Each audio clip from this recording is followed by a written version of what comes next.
Frederick Smith Secondary School and to St. James Peak. I am no longer St. James resident, but I was born just up the hill and I spent most of my life over in Spitz Village. So the first time I voted in St. James. So I'm never leaving St. James technically. So I'm qualified to welcome you, even if I don't live here. Tonight is your night to represent yourself, to represent your parish. If there are any issues at all, regardless of what those issues are, feel free to raise them. You have here so far the Prime Minister and the MP for St. James North, but you should also, if you recognize some of them, a number of state entities. The senior people from those ministries are here, and there's still more to come. So whatever the issue is, we will endeavor to respond to you positively tonight, and we expect you to speak freely. All we ask is that no matter how emotional the matter may be, that you have, you give deference to the other people around you, allow them to speak, and as well, try not to speak too long, because as has happened in the last couple events, we were going until well after the time allotted. So we want to be able to manage it tonight. So make your point, but make it as quickly as possible. At this stage, I will turn over to the Prime Minister, and she will go from here. Good evening, everyone. Good evening. Let me first of all give you an especially warm thank you for coming out in this weather. And I know that those of you who have come understand the importance of this exercise. The truth is we had to make decisions whether to cancel or not, but the Meteorological Office indicated that we would have that sharp shower late afternoon, but that it should clear up at least until the early hours of the morning again. I don't think that we have to say any more than the fact that this has been a very rainy week and that we are beginning to see signs of things that I thought I only saw in Miami and Jamaica in terms of the convection, rain in the afternoon and the extreme heat. But today is the very day that we have become the first country in the world to sign on to the Resilience and Sustainability Fund of the International Monetary Fund, which for the first time gives us access to long-term capital, relatively long-term, given what they normally lend, 20-year money with a 10.5-year moratorium at 2% in order for us to fight the battles that we have to continue to fight with respect to climate. I am conscious that I have two members of Parliament who are on their way and will be here within minutes, but I've asked to start because I don't want to keep those of you who have braved the weather and have come out today any later than you need to be. And I am equally, again, thank you, and conscious that I also have public servants here who accept that the redefinition of democracy in the third decade of the 21st century means that we have to engage with people, and that this is our effort at so doing and ensuring that the government as a whole can be responsive to the citizens whom it represents, and that the wider issues, even at the granular level, can be followed up, not just by those of us who have the political task of leading ministries, but those also who have equally the task of executing policy on a day-to-day basis. So I do not take their presence for granted, and I thank them for being here. If I may, as Roy said, because we've gone late the last few sessions, the last two in particular, I want to open the floor straight off and to allow those who are here to get the baton going. And let us start St. James Speaks. Thank you.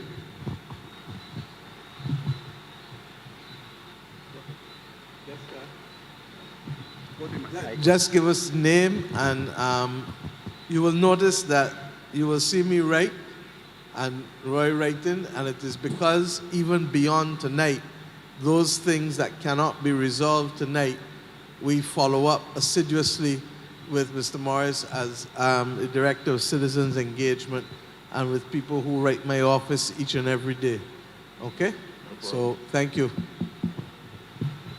take it out or? All right, good night, everybody. Good night. I hope everybody gets home safely after this, yeah? Good night, Mom. Good night to everybody else. My name is Ross Farley.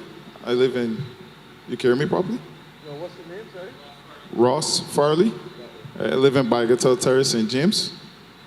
I come representing the neighborhood. I spoke to a couple of my neighbors yesterday and they asked me to come and speak. Unfortunately, my mother wasn't able to make it here because of one of the things I came to spoke about, which I think you saw. Yeah, right. The four things I want to speak about tonight, the first one is the flooding. I recently turned 31, and for more than the 31 years I've been here, the neighborhood is flooded. It's gotten increasingly worse over the years, and one of the reasons for that is in the same corner that you would have seen, one of our neighbors has built his wall to shut off. Yeah, he shut off there was probably 15 years ago, there was a guttering, it was about 4 feet wide that would allow the water to go down into the dump. And he built his wall to cover that. And now we haven't been able to take the water off. There are 2 grills that were built, but they can't handle the water that comes from Redmonds Village all the way to St. Thomas off the highway. We get everything coming down, right? So as a matter of fact, over the years, we've had people that almost drowned in the apartments in the back because the water would get so high. So it's a real serious issue. Also, because of the flooding, sometimes it lasts 2-3 days. If there was an ambulance that needed to get into that neighborhood, they wouldn't be able to. People flooded in, we can't get out to work. It's a real serious issue that I know the Barbados Water Authority has tried to reason with him to get him to allow them to build the guttering, but the neighborhood is frustrated. The neighborhood is really frustrated. Yeah. Right? I want to thank you, Mr. Farley, because even before anybody complained to me about this area, about a year ago in driving through, I saw a garbage can It's probably mine. fill in the Yeah. broken hole. Yeah. And I called MTW at the time and asked them to go in. The Deputy Prime Minister has joined us, and we thank her for joining us. The reality is that I do know that the drainage unit has gone down there, but clearly what they've done is not sufficient to stop the problem. It yet. wasn't them. They've done a good job. They've Yeah. actually done a fantastic job with And the that's the drainage. point I'm making. Yeah. So that your clarification for me tonight of the issue with respect to the blockage that has taken place is something that I will ask MTW and the drainage unit to go and investigate and to let us know. Because at the end of the day, the reason why we have a government is to solve problems for the public good. And therefore, if we have a situation that imperils people's lives, as you have suggested, Yeah. or that imperils people's property, then we have a responsibility to see how best we can deal with it, including having perhaps more robust discussions with all of the residents of the neighborhood Definitely. to make sure that we can deal with it. Yesterday, we were also in another part of St. James, and we saw that there was an attempt to nail onto the concrete plywood that blocked the drains, and it was perhaps done with a good intention because the people didn't want the garbage, and that's why we keep telling people, let us not litter, let us not throw garbage, because garbage becomes a problem to others. Hi, Sandra, I made the excuses already, thanks. So that we are aware that there are sometimes things that happen in communities that may disrupt the orderly flow of water, and that's one of the reasons town planning perhaps takes a little longer in Barbados than in most other countries, because they also have a view and take a view on those things that will either prevent flooding or regrettably contribute to flooding. So I think the Deputy Prime Minister, as I said, is here. She was actually in the car ahead of us in the bus yesterday. You saw that there was a car next to the bus where you saw us? I was in the house. I can come out the way you saw in the corner. Exactly. Yeah. So she was in the car closer to your house, Yeah. and we were in the bus. And she had to turn around as well too. So I don't think anyone needs to tell you, Santia, about it. And I think you've heard Mr. Farley about the problems with the possible blockage of the walls. Kerry, we started because I don't want to keep people late tonight given the weather. And I made the excuses for you all. So that if we can get in there and have a more robust conversation, Santia, and bring the community together, bring the engineers together, and if we have to go outside of government's engineers as well, let us do so. Even though Old Town had some problems today, it is nowhere near in the vicinity of what it might otherwise have been had we not solved it. And this may not mean a lot to most of you, but we have a chief meteorological officer who keeps us up to date now with the technology that he has put in a couple times a day, far less every night. And one of the things he said to me, because we now have water level radars, and he sent me the graphs this afternoon, and that he said that the water in the Old Town Canal really only rose by 2 feet, which is unusual because it would have risen by far, far more had we not done the work up before, and then the other work that USAID had been helping us with here in Old Town, as you saw, with the ability to be able to take some of the water. But with the level of water that we had this afternoon, on top of, we had 4 inches in Old Town of water. That's crazy. That's crazy within the time frame that it came. And we also had in St. Lucie 30 millimeters in 30 minutes. So one of the things that I'm trying to get Barbadians also to appreciate is that water will build up with that intensity of rainfall. The question is, will it run off quickly? And if it doesn't run off quickly, like in your instance where it can last for 2 and 3 days, or where it lasts for 8 and 10 and 12 hours, then we have a problem. But we would expect that any level of serious intensity of rain, the water can build up. That's the truth. But will it run off quickly? So I thank you, Mr. Farley and DPM. I know that you and your officers who are here will follow up for us on this. Thank you. Yeah. You said you had another matter, sorry. Just two yeah, more. Yeah, that's fine. So what also adds to the issue is that it's supposed to be only for the sanitation trucks to come through that part of the neighborhood, but we have much larger vehicles coming through and damaging the grills that would actually do for the runoff of the water, and they damage the road pretty badly. So then you have this cycle where MTW would come through, they'll put down a little asphalt, and then the rain comes through at a high level, washes it down, it goes down the drill, it brings down all the sediment. The trucks destroy the grill again, and then we have this consistent issue. And then the thing is like, the other part of that neighborhood is, we have kids in the neighborhood, but they don't come outside because people speed through, including the trucks. Right? I've almost been hit a couple of times. My neighbor's car got written off by somebody hitting it. So these are serious issues because everybody uses it as a shortcut. If you come from the north or you come from the, everybody cuts through. What do you recommend instead? We used to have humps. And so you want back humps again? We want back humps. We need at least another grill further up, closer to where you guys put the roundabout next to the gas station. There at least needs another grill up there. We need humps. And the last two things is more security issue. Recently, one of our neighbors got robbed at gunpoint, right? 4 guys came in the house with guns. That neighborhood only has lights in certain parts of it. You need more street lights. Need more street lights, a lot more street lights, because once you pass where I live... And here's the deal. I want us to go through and talk to the residents, Kerry, because street lights are a welcome thing for most people.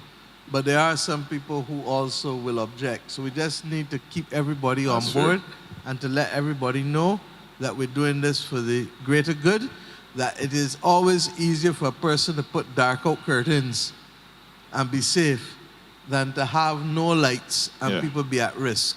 But I don't want, in the same way that we've come here to consult with you, I don't want us to make decisions on the community without consultation with the members of the community. So I'm Understood. going to ask the Member of Parliament to meet with you all, settle on the humps, settle on the lighting, and then, Santia, your ministry can proceed. I think the third thing should be a simple prohibition of vessels of a certain weight. We have it. Of vehicles of a certain weight. Is 2 tons. I am done. They got too much cameras about the place.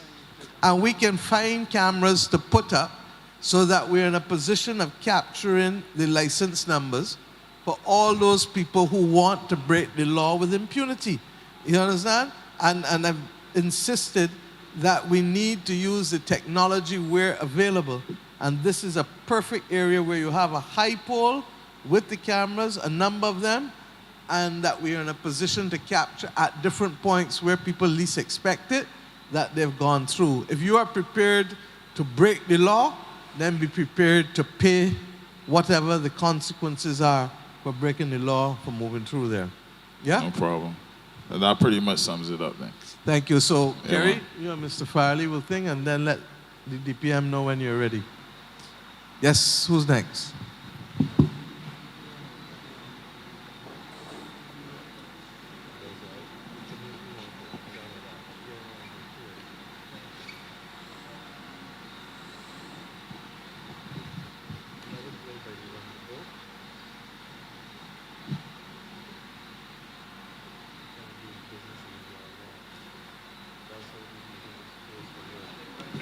Come, who's next?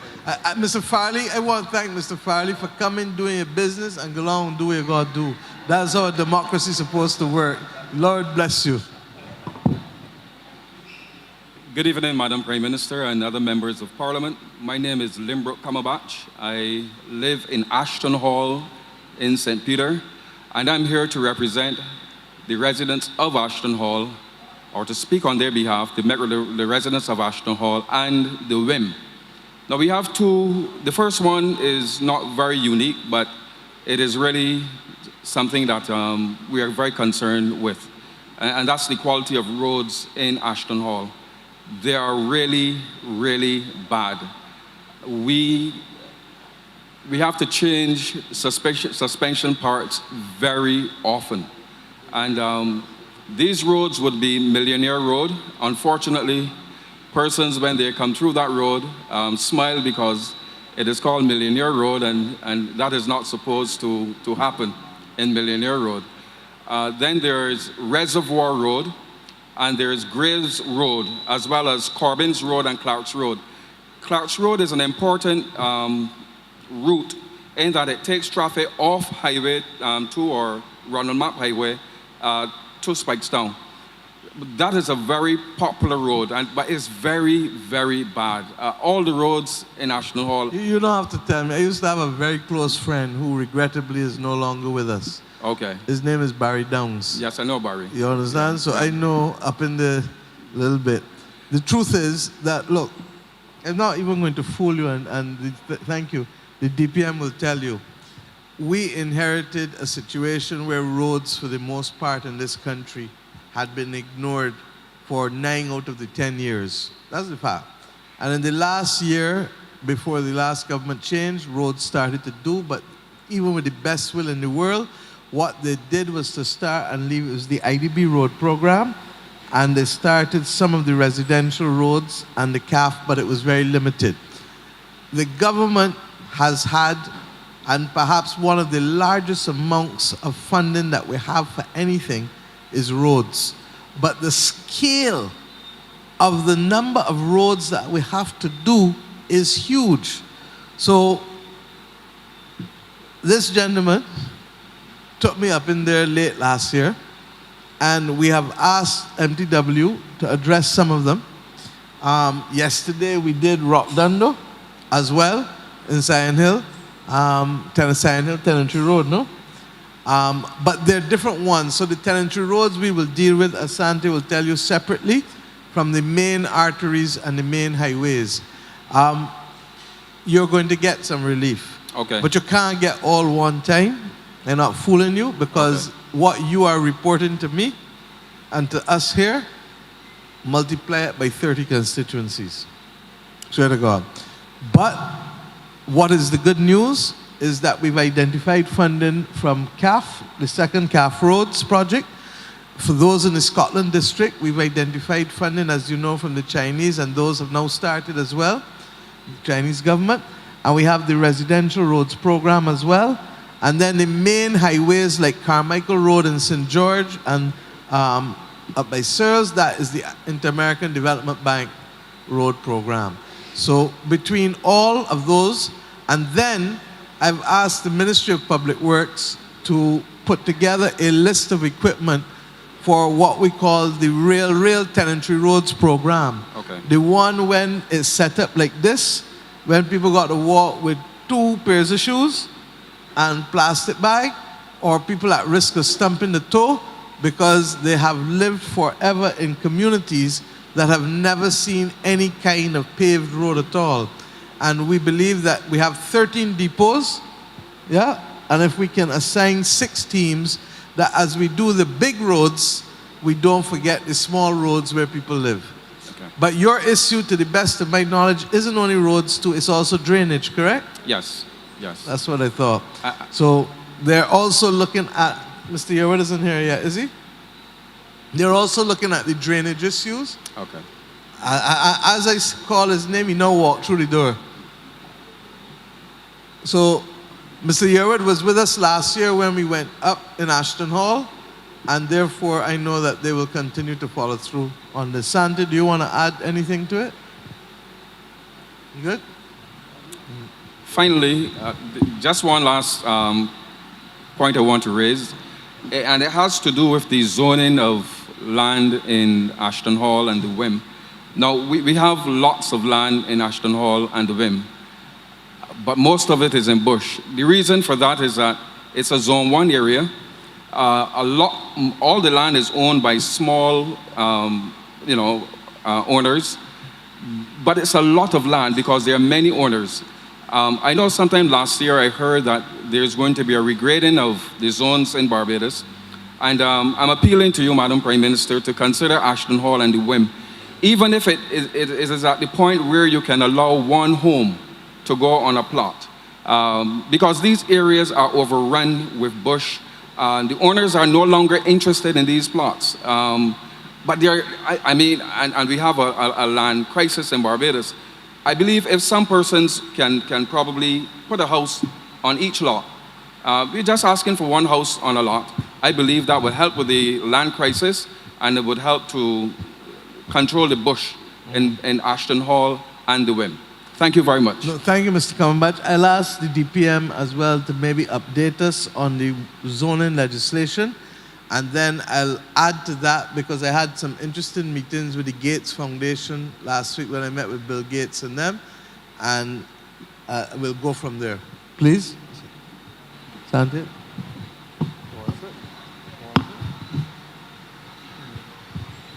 I suggest that you stay there too, but I feel that tonight there'll be a lot of water infrastructure.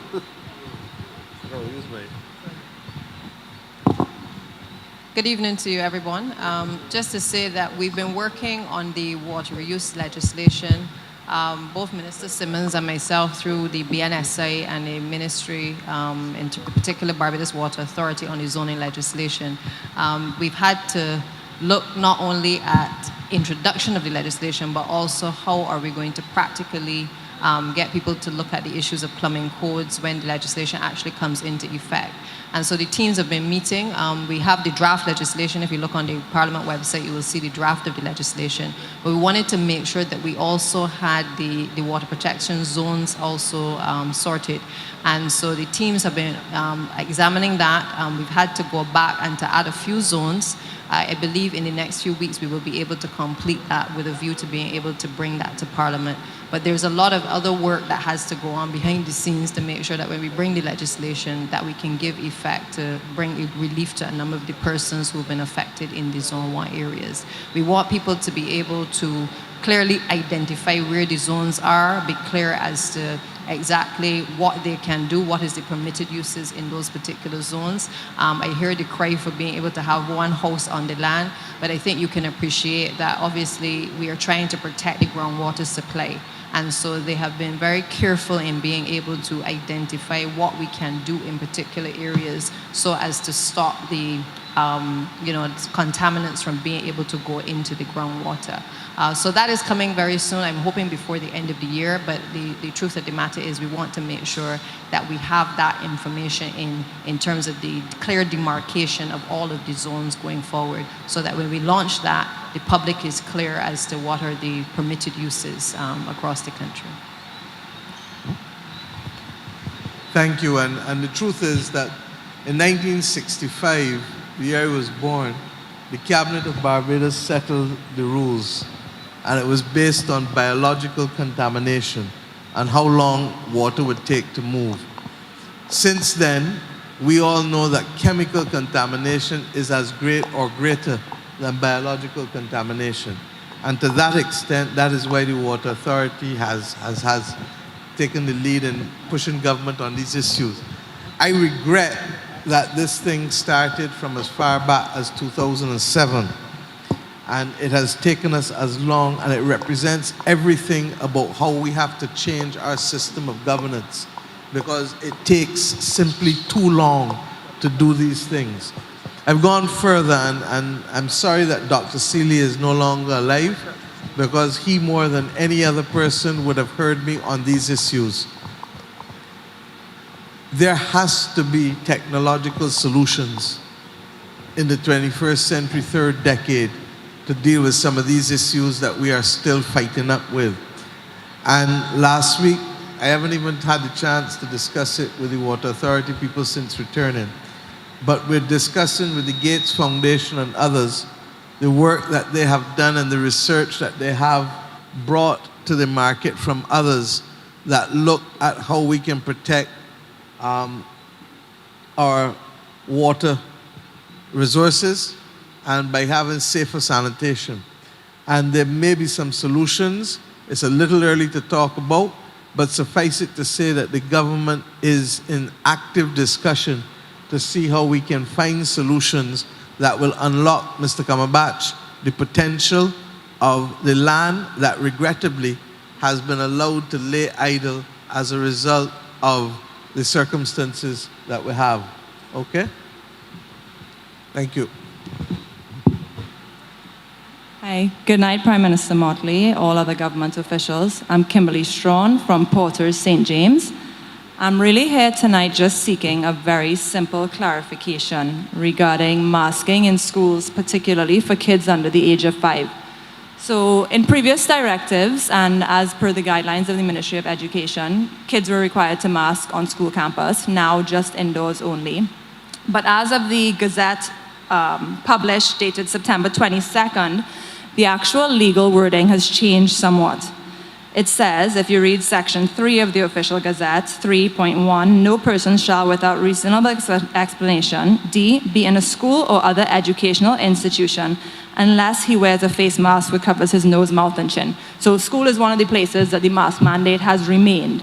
However, subparagraph 3.5 goes on to say that all above subparagraphs 1 to 3 shall not apply to children under 5 years of age. So it's been my experience with 2 small kids as well too, that kids have been made to mask indoors at school. My main issue with this is masking at school, particularly under a certain age group, to me constitutes further learning loss, which these kids already have borne the brunt of. They've had online school. I mean, you could see my son here, he could barely sit still for this meeting. Online school was basically no school. They've lost a lot of learning. And a good example I used for somebody the other day is even yourself, in the midst of the pandemic, when you had an important speech to make to other people, you took your mask off because that is the most effective way to communicate with others. Now imagine a classroom situation where you have a masked teacher, a masked 4-year-old. There's really not a lot of effective communication going on there. And as the class rep for my class, the teachers have been expressing the same thing, that particularly in that age group, it's really difficult. I mean, not to mention the fact that the masks are not worn effectively anyway. The kids still come home with cold, flu, hand, foot, and mouth every other week anyway as it is. My clarification is that if this directive is clearly now stating that kids under 5 are exempt even in the school compound, why is it that they're still being forced to mask at that age? I will leave off for now why the mask mandate extends to all schools, because I really don't think that it is mostly a health and safety matter, the reason that has been kept as it has. I do hope and think that that's going to be reviewed very closely or very soon, because not just for this age, I do think it's kind of unfair to the kids that they have been held to a different standard than adults throughout most of the pandemic. And right now, they really deserve as normal a possible learning experience. But main point of my question, if legally it's stated that those under 5 are exempt, how can they be then forced to mask in school continually?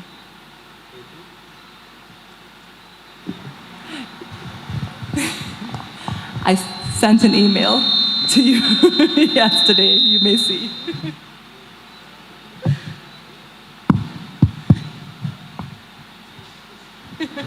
Put a face to the... We good? Yes. I did get your email, thank you. I apologize. I got a copy. I didn't respond immediately, but That's all right. the clear terms of the directive says that children under 5 are exempt. Yeah, So there's absolutely no ambiguity at all. agreed. Children under 5 are exempt. Unfortunately, I think in reading our directive, and in your instance, you referred to previous directives. Yeah. And I can only say to you that as lawyers, the Prime Minister, myself, Kerry, well, not Sandra, but Eddie, we have to follow the literal rule first. So when there's a clear line that says children under 5 are exempt, that's the answer to all of your questions. Yeah. They simply are. So I apologize for not responding to say that. No problem. But we're glad to have you here tonight nonetheless. Let me remind you though, Prime Minister, with your permission, the directives are not, and this is not a passing of the buck, because we're in this together, but under our COVID orders and our COVID directives, it is required that the Chief Medical Officer advises us. I'm not a doctor, the Prime Minister isn't.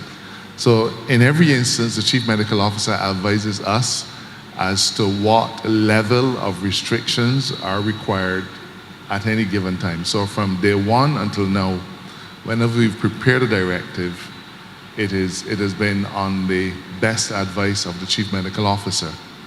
At very challenging times, the Prime Minister always took the opportunity to consult also with BAMP and other stakeholders to find a middle ground. Yeah.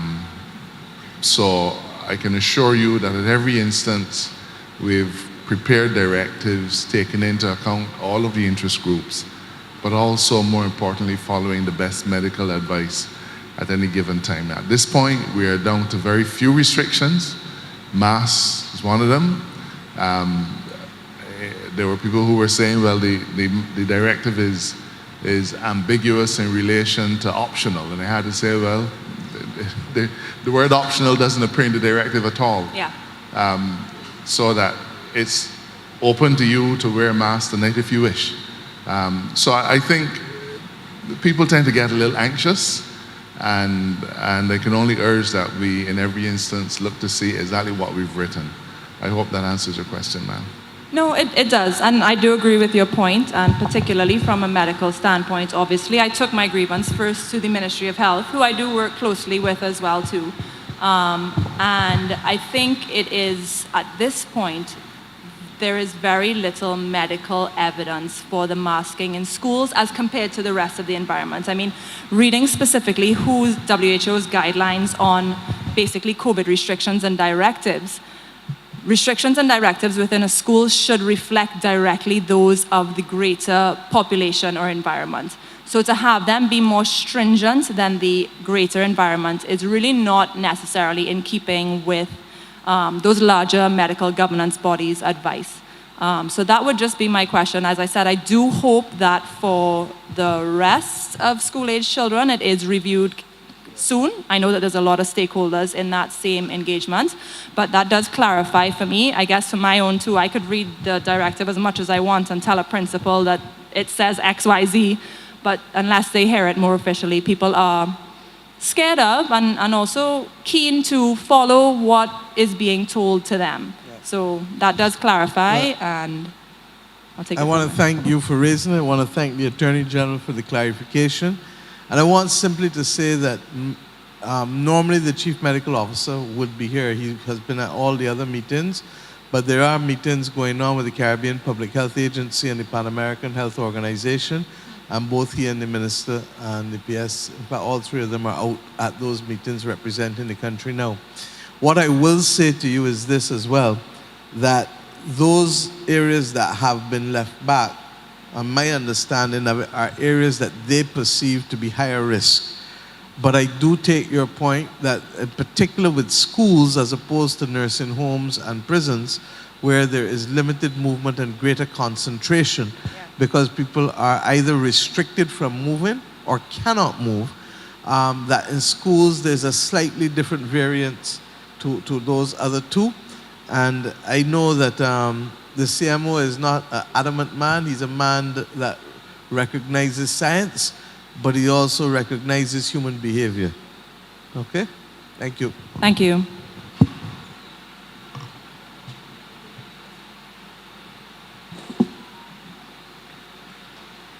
Good evening, Madam Prime Minister, other ministers.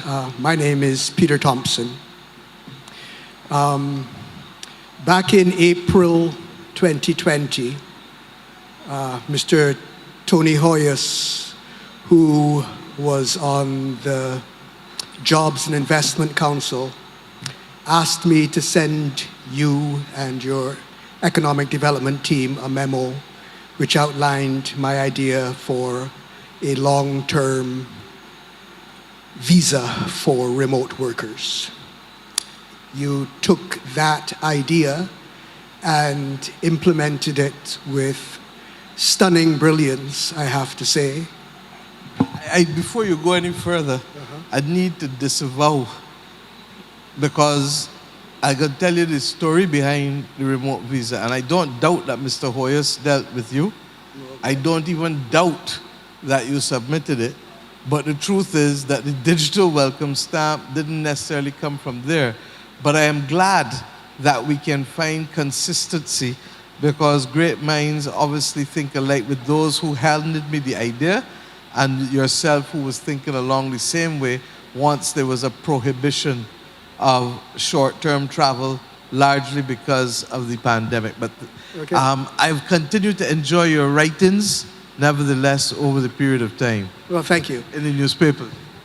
And what I want to talk to you about tonight is the fact that we are exploiting perhaps 10% of the potential of this innovation, because we led the world back in 2020, and it was a response to the pandemic, but now it has the potential to be a response to the way the world of work has changed irrevocably. And I wanted to ask you for 15 minutes with Mr. Reid or some other conduit where I could present an analysis which demonstrates. Easy done, Mr. Thompson. It'll either be next week or week after. So if you just check, but continue with whatever suggestions or comments you want to make. But the lady right there, Navy Blue, my PA, just make sure we can exchange numbers, and I'll give you, and we can meet and discuss that and other ideas, I suspect. Well, thank you very much. That is the objective of my talking to you.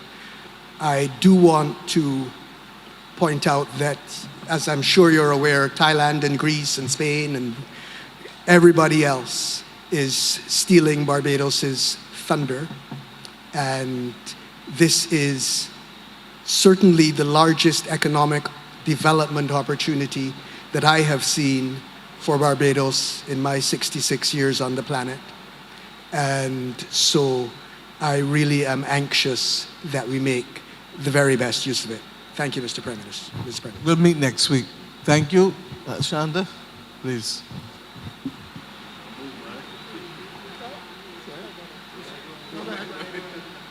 Madam PM, members, good evening, everyone. My question is simple, I think, compared to the others, and far less weighty. What's your name, sir? Glenn Husbands. As a resident of Mount Stanford, I have to use Highway 1 every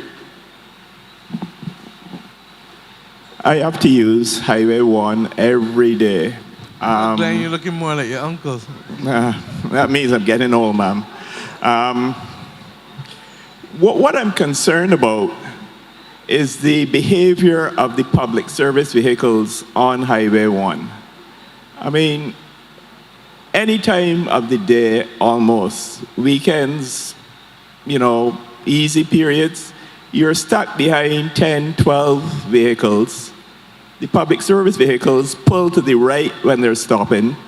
They don't pull into the laybys. And what worries me is that the behavior is getting worse. There was one lay-by that they seemed to observe. That was the one almost opposite the Old Town Police Station. Now they seem not even to bother with that one. And what worries me more than everything is that if we can't deal with visible public law breaking, as a citizen, I worry about our ability to deal with the invisible lawbreakers, the ones who operate undercover. And I just can't understand why it is allowed to continue. Am I the only one?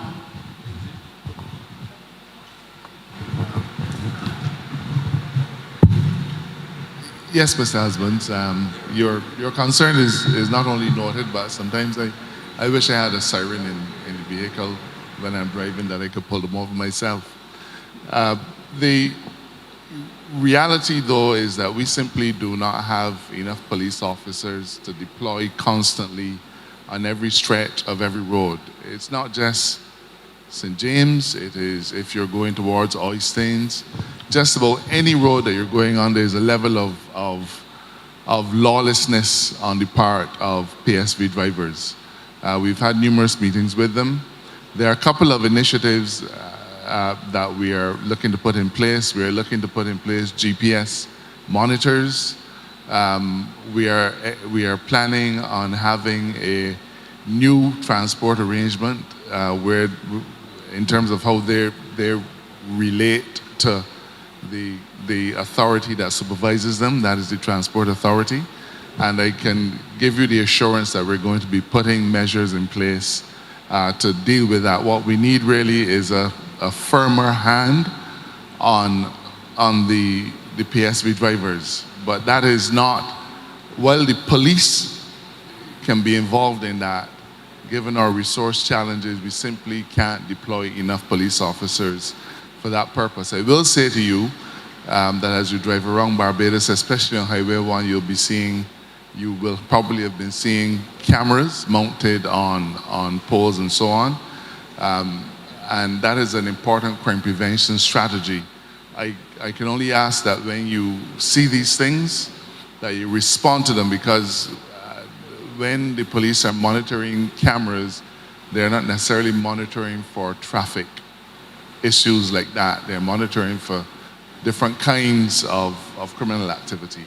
But I can tell you my personal experience. Whenever I see a PSV driver in front of me doing foolishness, I take a picture on my phone.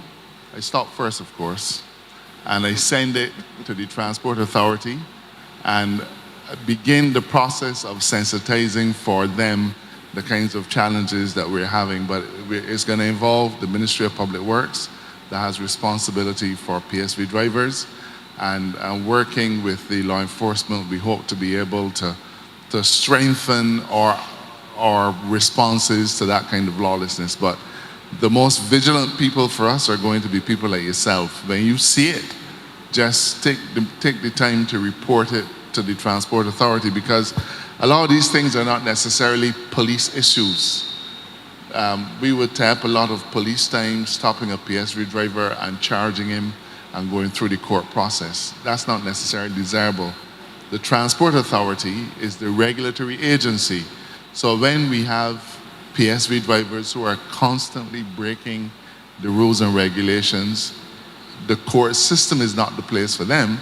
What is required is for the authority to be authoritative and to revoke the license, revoke the permit and things of that sort to bring discipline. Unfortunately, everybody looks to the police whenever there's a deviation from the norm. That's going back time immemorial. In this instance, with those kinds of minor, important to you, but minor traffic issues, the Transport Authority is the one that we have to look to bring those particular individuals to heel. But just be patient with us, we're going to get it done. Thanks very much. I was going to sit down, but the Prime Minister on a number of occasions mentioned the use of technology, which seems as though that can offer a solution, GPS and the cameras. I think, Glenn, you may want to let Santia, the DPM, speak. Just to add to that I can actually say that I have tried to stop some of the PSV drivers myself.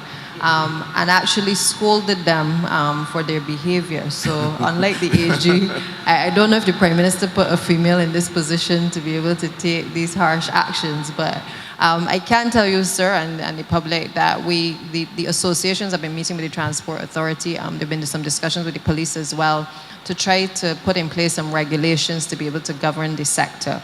Obviously, in regulations, it is going to require then enforcement. So we're going to have to improve the number of and increase the number of transport inspectors to be able to assist the police officers in the execution of their duties.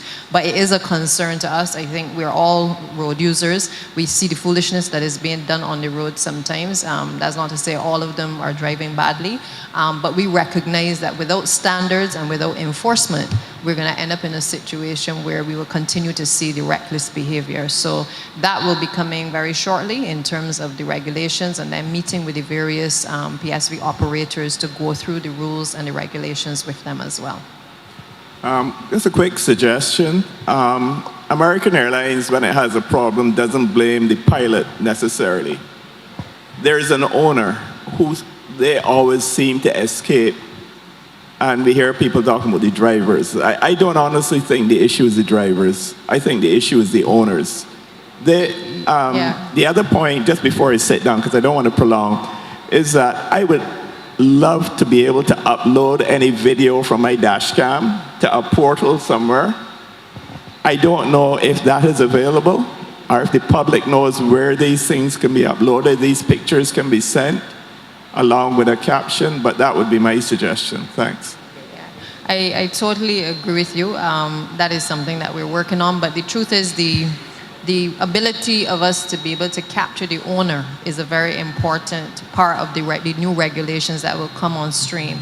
And it is for exactly that reason, because a lot of the focus has been on the driver, but you have a number of people who are invisible in this process, and they own a number of vehicles. They're not taking the time to make sure that people have, that the behaviors are good in terms of on the road. And so we want to obviously extend the responsibility not just on the driver, but also on the owner of the vehicle. So they will be captured under the regulations.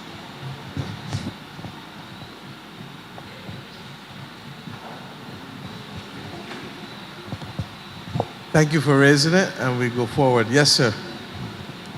Good night. My name is Bakari Bascom, and I am a representative from the Lumber Company Lakers Sports Club basketball team. Yes. Our representative, Ms. Husbands, has come to a number of our games in the last 6 months or so, about since everything got lifted and sports could play again. And we like to thank her for coming. It really warms our hearts and shows that she's showing a big interest in sports in the community. So she asked us, what does the club need? What do we need in the club? What do we need in the community? And I have lived in the Husbands area since I was 9 years old, before I lived in West Terrace. So I could say that I've been in that area my entire life, and that would be the absolute truth. I recently changed my voting constituency to St. George, where I've lived the last 9 years, but I think I can change back. So basically, what we need in the husbands community is, I think we need a multi-purpose sports complex. The number of hours that we lose in sports in Barbados to rainfall is astronomical. So a covered facility would be ideal, but in addition, when you look at how we are performing on the world stage with our limited resources throughout all the disciplines, cycling, athletics, we have numerous athletes on basketball, scholarships, etc. I think that with a community-based sports complex that's open to the community and the nation as a whole, I believe that we will go leaps and bounds in the next 5, 10, 15 years as it relates to sports, and also as it relates to reductions in crime, because sports there are numerous studies on the impact of sports as a deterrent for crime in young men and young women. I have a 11-year-old daughter who's 5'7", and yeah, she wants to play sports, but right now, for girls in sports, nationally, there's not a lot going on, so we're actually going to look to Canada this Christmas. We're going to go up there in the Christmas holidays and towards the start of the new term in Canada and see if we can get her enrolled up there in the future for sports, just because in terms of competition, if you want to be really good, you really got to compete.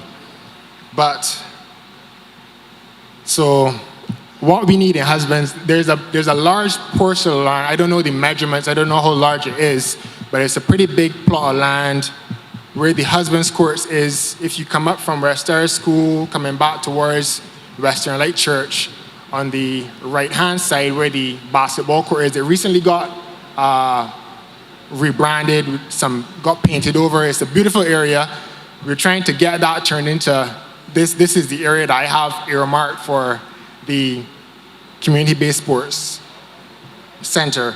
It would incorporate basketball, indoor football, indoor hockey, netball, have a 200-meter track, have cricket nets, mini cycling velodrome, squash courts, a long jump sand pit, a gym, boxing and mixed martial arts area, a classroom area, I'll tell you about the classroom area in a minute, a physio room, TV screens for watching popular sporting events, a catering area that can be rented out for daily meals. It will be a hurricane shelter. It will have photovoltaic systems on the roof, etc., etc., etc. That's how I envision it. Mr. Bascom, tell me where you win the lotto. Right?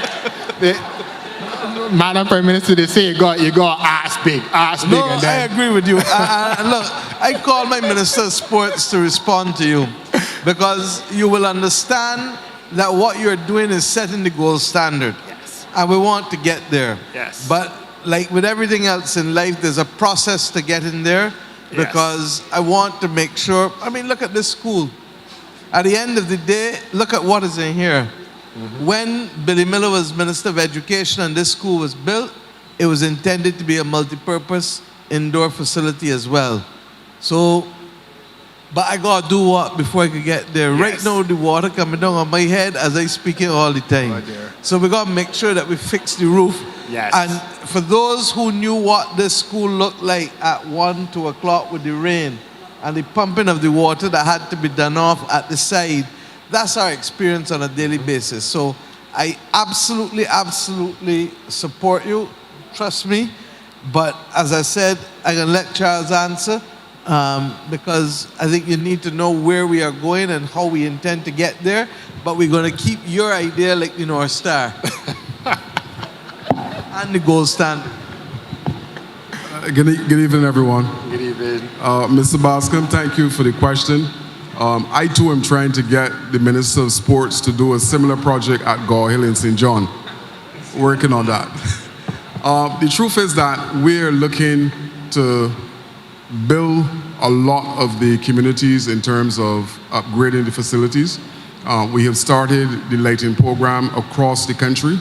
So several of those playing fields that you would have seen before with light poles that have fallen and lights that are not adequate for what is happening at night, i.e. football and night cricket. We're looking to upgrade all of those. You would have heard us before talk about 85 grounds in Howard Court, as the Prime Minister is pointing out.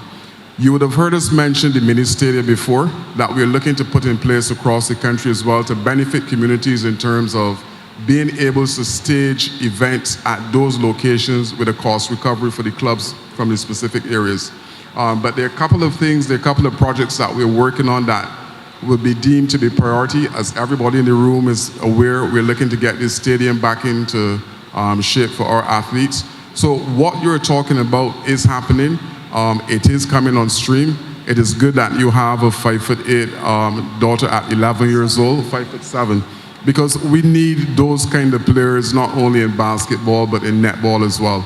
And scholarships are in place. My ministry would have just started a new initiative where the STATS program, the SATs, that students are required to get into colleges. The ministry is now paying for that program. Before, it was a situation where you would have to pay $400 or $600 for your child to be tutored in this particular program. We would have just launched that initiative that is providing that particular service free to all athletes who are interested in sourcing scholarships in the States. So we're gradually working towards what you would like and what I would like at Gore Hill and St. John as well. Thank you. Thank you.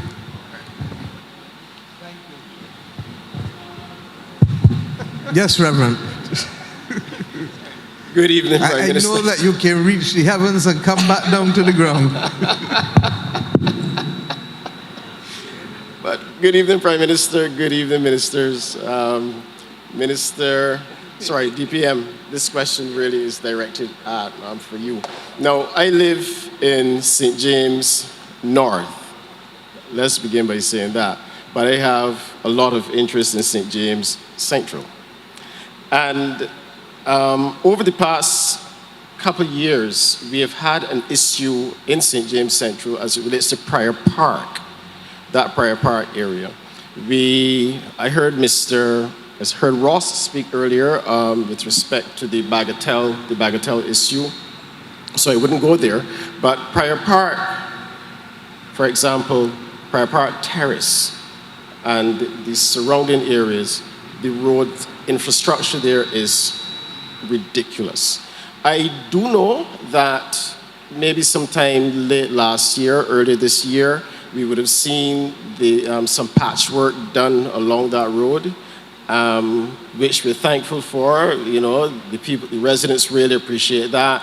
But only today, I drove through there. My wife was with me when we drove through there, and all of that patchwork, because of the rainfall, is now beginning to be a problem because it's coming up, it's off the surface now, and it's rolling back down the hill. So we're going back to where we started. That area for me, and certainly for the representative of the area, that is one of our major areas, and it has been a bugbear for us for a number of years, because even though we're appreciative of all the other work that was done around the constituency, Risk Road and all of that, Prior Park has always been overlooked. And we really need to have that Prior Park area looked at. It has been going on for many years. We lived there in Prior Park for just about a year or so, and the roads were like that when we were there back in early 2000, 2004 or so, 5. It was like that, and it continues to be a problem in that area. And therefore, I am begging the Ministry of Transport and Works to give us a little, as they would say, a little easement. Sir, I want to assure you that both MPs, Minister Husbands and Minister Simmons, have been bending my ears constantly regarding that road. The road is actually in the IDB Global Roads project. It was Okay. one of the identified roads out of, I think, about 9. The challenge, however, is that BWA has to do some replacement of its mains in that area. So every week we meet to discuss the update on the roads. But one of the challenges we have now is that there's a major replacement of the mains. And therefore, we anticipate that we're going to have to, we can't start right away, but we anticipate that hopefully early in the new year, once the BWA has completed its works, that will be able to go out for the contractor to be able to start the work. So 2023, as PM is saying, it will be done. Fine. All right? And finally, since I am from... I'd like to reinforce what the Deputy Prime Minister has said, because I think that we forget too easily where we're coming from. And I had cause to remind today, as we spoke in the press briefing, we have not had much work done on the replacement of the mains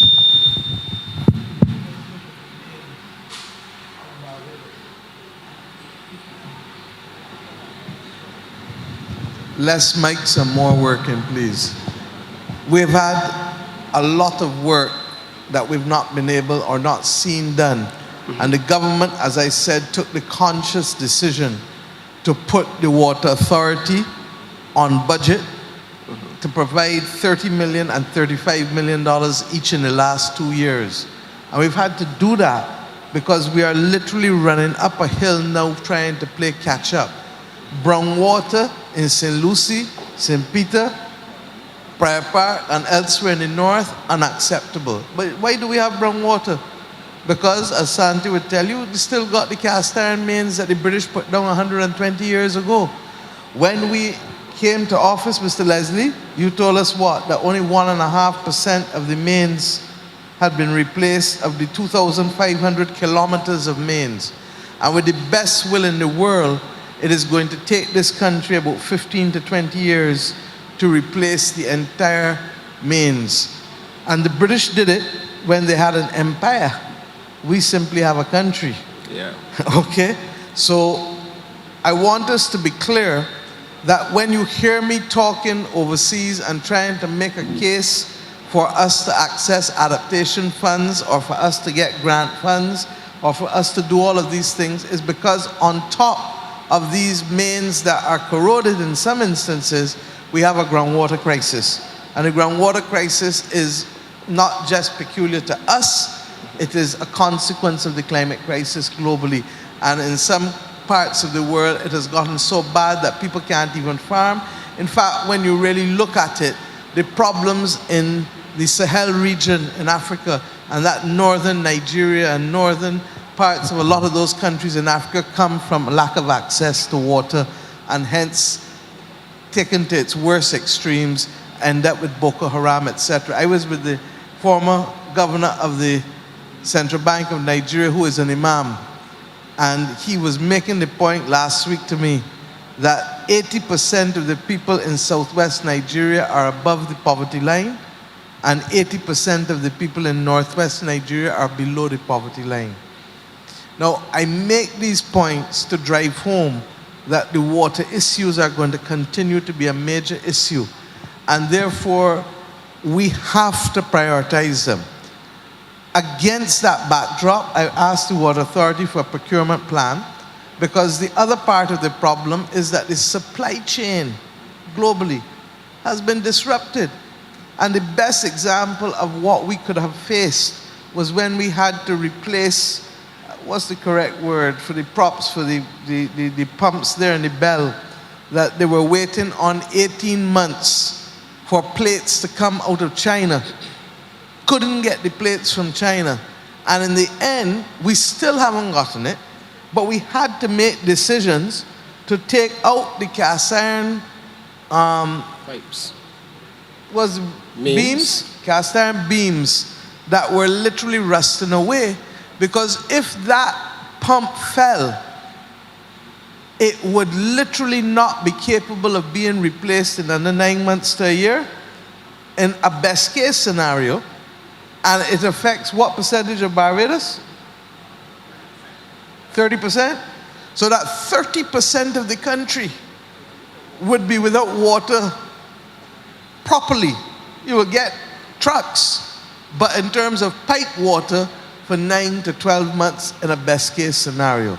I need to share these things with you because people must understand what we are facing as compared to what we used to face 10, 15 years ago. It's a completely different world. Now I say all of that to make the point, and we had to do it here with Highway 1 too. We could have done Highway 1 earlier in this government, but we needed to make sure that when we were doing Highway 1, that we were putting down the water pipes and also the conduits ultimately for the pulling of electrical cables, etc. We have to do the same with Highway 7. And we have the other additional issue of natural gas pipelines too, as Kerry is reminding me. So while Sandia could perhaps give an instruction to go to Prior Park and repave the roads straight away, it would be putting good money that would be literally dug up within 6 months to a year because of the problems with the water, including in the same Prior Park. And therefore, we have to be able to make judgments at the Water Authority based on a limited supply of inventory.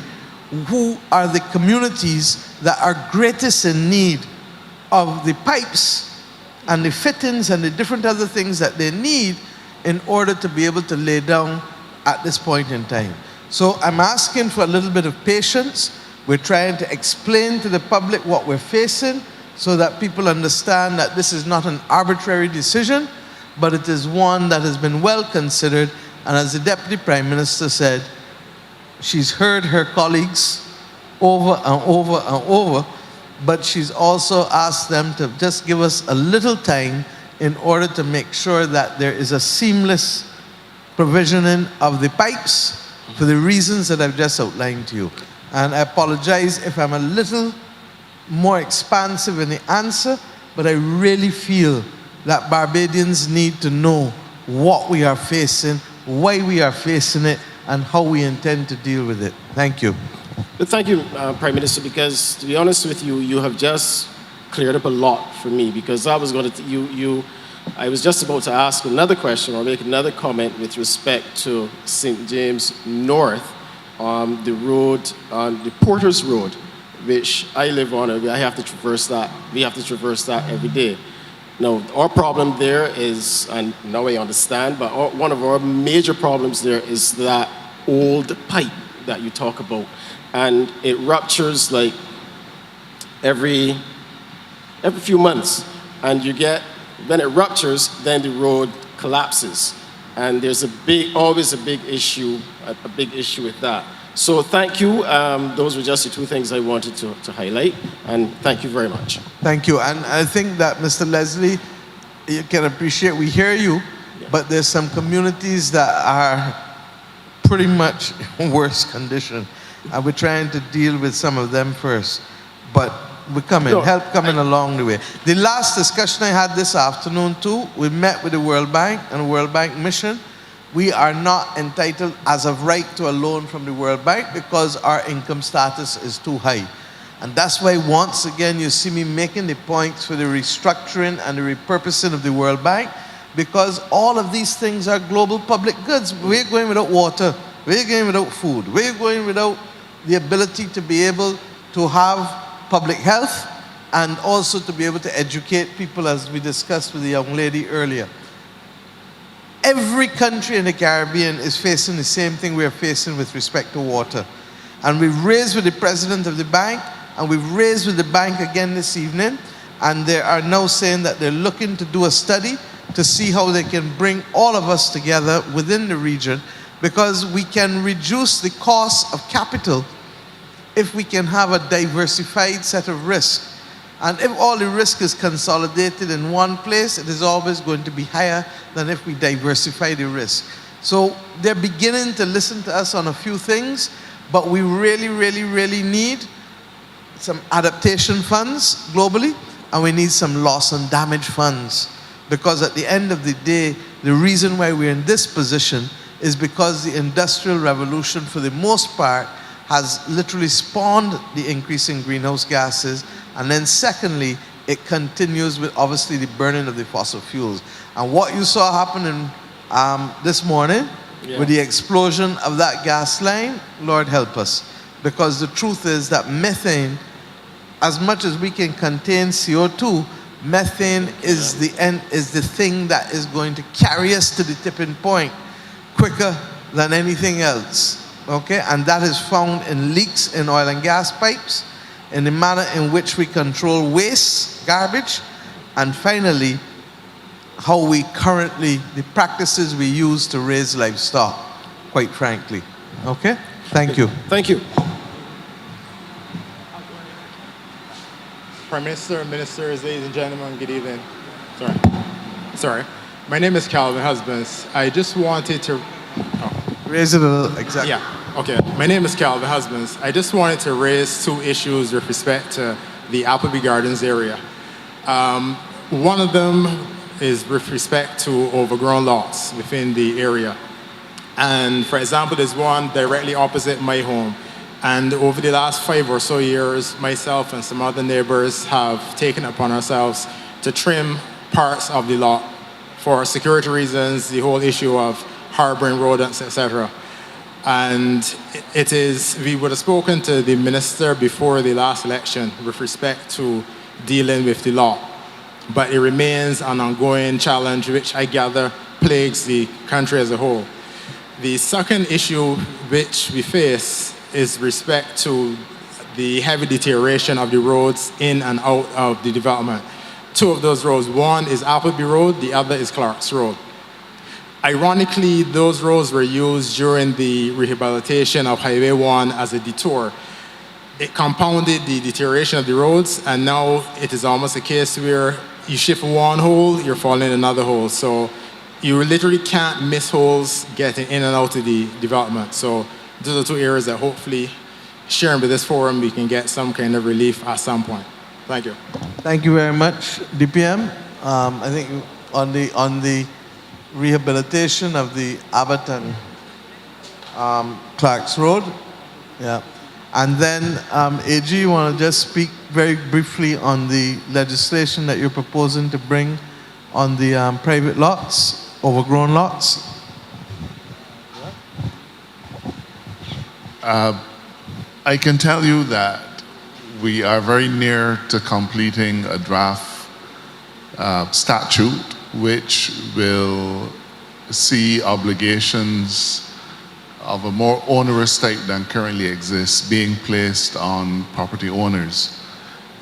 It is really unfair for you and others to have to take on the responsibility of debushing adjoining or neighboring lots.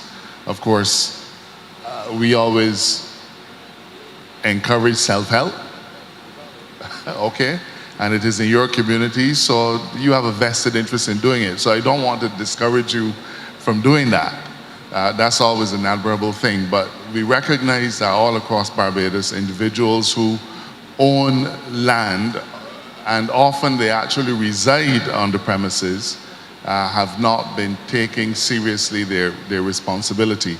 Now, in our health services regulations going back into the 1950s, there is a set of penal provisions which will, well, basically criminalize an individual who maintains on land or who maintains his land in such a way as to be a harborage, that's the old word they use, harborage of vermin, mosquitoes, rats, and so on. It's been there for a long time.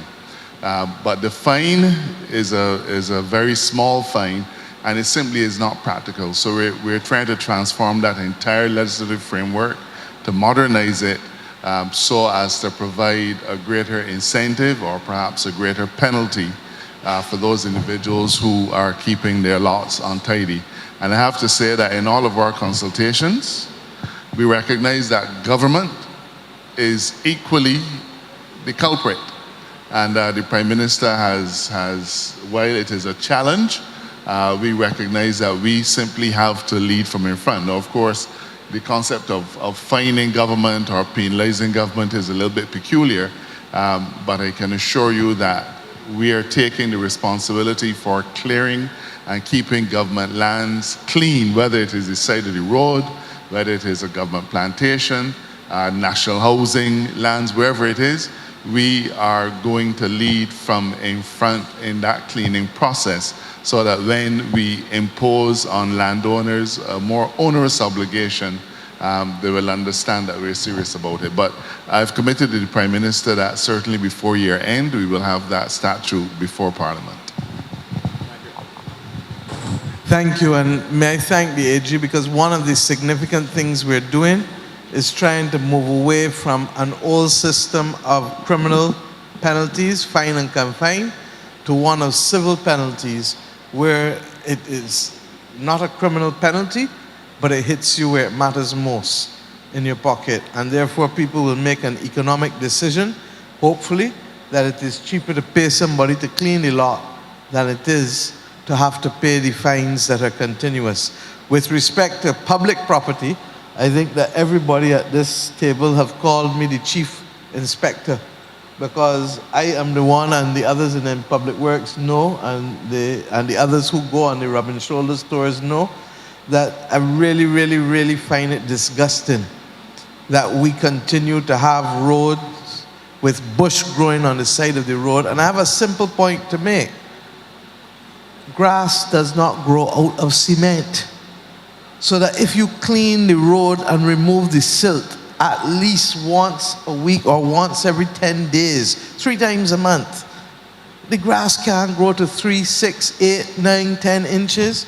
There was some opposite Queen's College, right there in Husbands. There's some on the highway that looks almost like afros. The clumps of grass that now looking like afros. And I have said that it is unacceptable, and even when I leave this office, I can keep saying so, because I really feel that none of us would invite anybody home by us and see garbage and bush on the front step and tell them come in. And if it is not good for home or us, then it can be good for the country that we belong to, because it's not good for us as a people. The public health risks are clear, but in addition to that, it sends the wrong signal that we just don't know how to take care of what belongs to us. And I know that our forefathers worked too hard to give us what we have, for us to treat it now with disdain and contempt, and to allow it to look as though we don't know any better. I know that Bajans know better, because in my constituency, I got people who with the smallest little lot, maybe generational, but the smallest little lot, they come out and clean the silt from the gutter. Because if you clean the silt from the gutter, the grass cannot grow. And if the grass is allowed to grow, then you deal with the investment in the road, which now starts to literally disintegrate, and money that we should be spending on other things in this society, we now got to go back and spend on roads, simply because we have not taken the time to do the small things the correct way. Brush away the little silt from in front of your house, brush away the silt from the sides of the road 2-3 times a month. That way you know the grass can grow. Mr. Brooks, you coming to talk about that? I know you are an emergency management man, and you would know the extent to which bush also leads to flooding. That is correct. Prime Minister, as I listen to Reggie, as you know, I live in Empire Park Road, and it warms my heart to hear that that issue at Empire Park will finally be put to rest, Madam Minister of Public Works. Even today, there was some fender bender as a result of people trying to shun the potholes or whatever. But what I am here this evening to speak to you about, as far back as 2007, 2008, I had the opportunity to speak to Minister Simmons at the time about the establishment of a satellite emergency operations center utilizing the location by the old St. John the Baptist School there on Holders Hill. It was therefore very pleasing to me last year or year before, when I was included in an assessment that with the redevelopment of that facility into their nursery and other community activity, that there lies the possibility of the district emergency organization being afforded the opportunity to establish a satellite emergency operations center at that location. Madam Prime Minister, this part of the parish and the northern parishes, as we would have witnessed today with the extended rainfall, there is a need for such a facility that the management and the coordination of any response to those areas in the north can be enhanced. We do have a National Emergency Operations Center in Warrens, but there are a number of gaps and a number of issues that you do not have the level of connectivity because of the terrain, and the establishment of such a facility there can significantly improve not only the coordination of any response to the parishes, specifically in the St. James and the northern parishes, but it also gives the opportunity, should the need arise, that you can transform what is happening in Warrens to a particular location in a closer proximity to where the impact is actually occurring. So therefore, Madam, I very much would like to, I'm very keen being part of the tour. I think it was a year and a half or a year ago.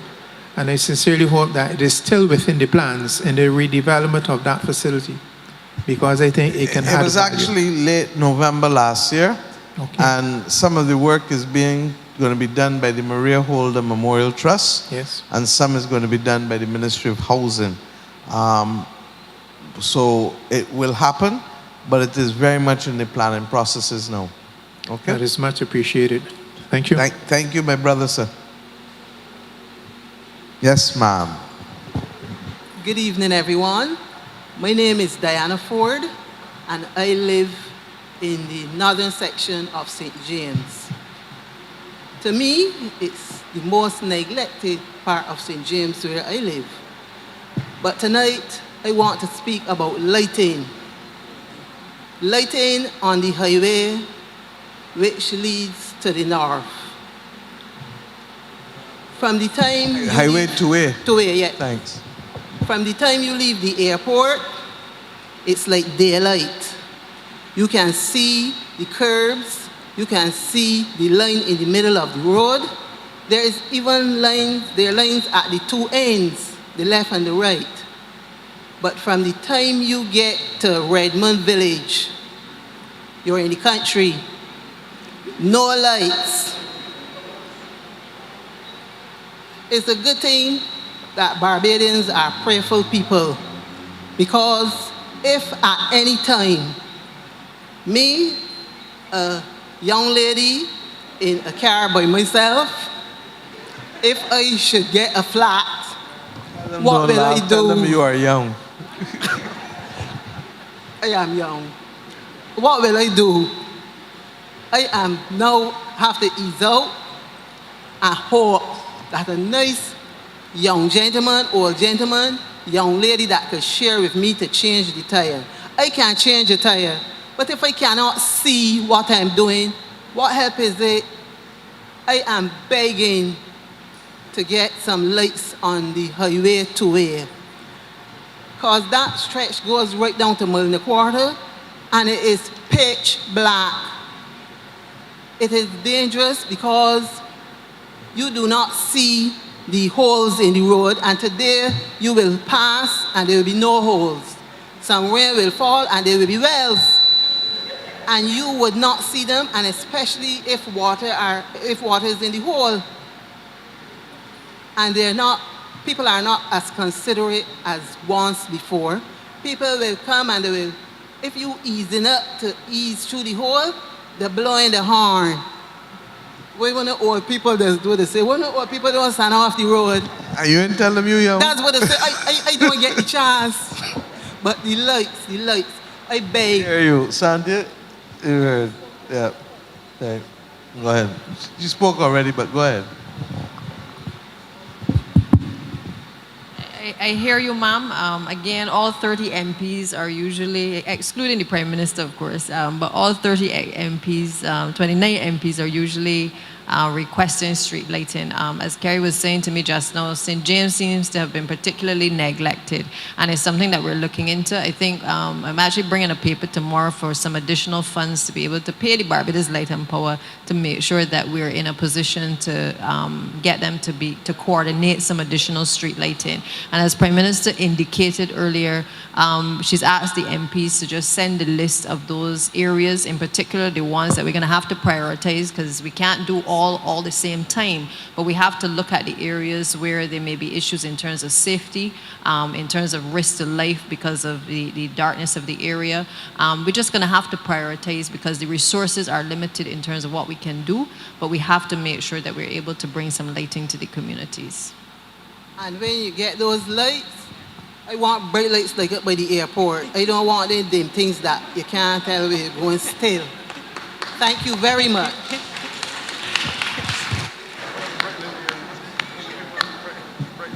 Good night, ma'am. Good night. My name is Carol Haynes. I'm from St. James Horse Village. I'd like to second that because definitely I drive on that highway and the lighting is terrible. You can't see where the road, the lines on the road to see where the road turns or which side of the road you're really meant to be on. But it does need some addressing. Second thing I'd like to say, thank you, good evening, Minister Husbands. Thank you ever so much for arranging for the lighting to be put in number 1 Halls Village. I thank you for that very much. It's made such a huge difference to that village. People will pass and say good night, and you can't tell who it is saying good night to you. But I really thank you for that. It's excellent. My question is about the hospital QEH. I sent him my CV requesting or offering my services to help with the, was it a committee that was being formed to look at the quality of services, and I have had experiences in England working with the hospitals in London, King's College, London, and also the Maudsley Psychiatric Hospital. And that is as a user of services, a member of the public. I'm asking, on the committee, has it been placed that a member of the public or a user of services has been placed, or even 2 people, not all professionals, but has that being looked at so that it's not all about what is provided and what is given, it's how it's received, because perceptions are different. Yeah, I think that first of all, as I explained earlier, the Minister of Health is out of the island with the CMO, so I apologize for their absence tonight. I certainly will speak to them on their return later this week, this weekend, and to get the answers for you, and to let Roy answer you. I don't want to answer you off the top of my head and mislead you. What I can tell you is that because of our concern about the communication with patients and their families, that they have put in place a department that manages that. And that, in fact, I've had a number of people in the last few weeks comment favorably on the fact that that additional service now, where the communication, and in fairness, we copied it from what was being done at Harrison's Point, where people had to go the extra mile because obviously families could not come and visit. And therefore there was provision for the talking on tablets, and there was also provision for ensuring that communication was critical both to the patient's health and also to the well-being of families. And that has made a huge, huge difference to how people perceive what they're receiving at the hospital. And that more often than not, as we drill down, a large part of the problem was lack of communication as well. With respect to persons who are not necessarily specialists, but who have a perspective to share, I've maintained all along that that has to be the standard. That, what am I doing here?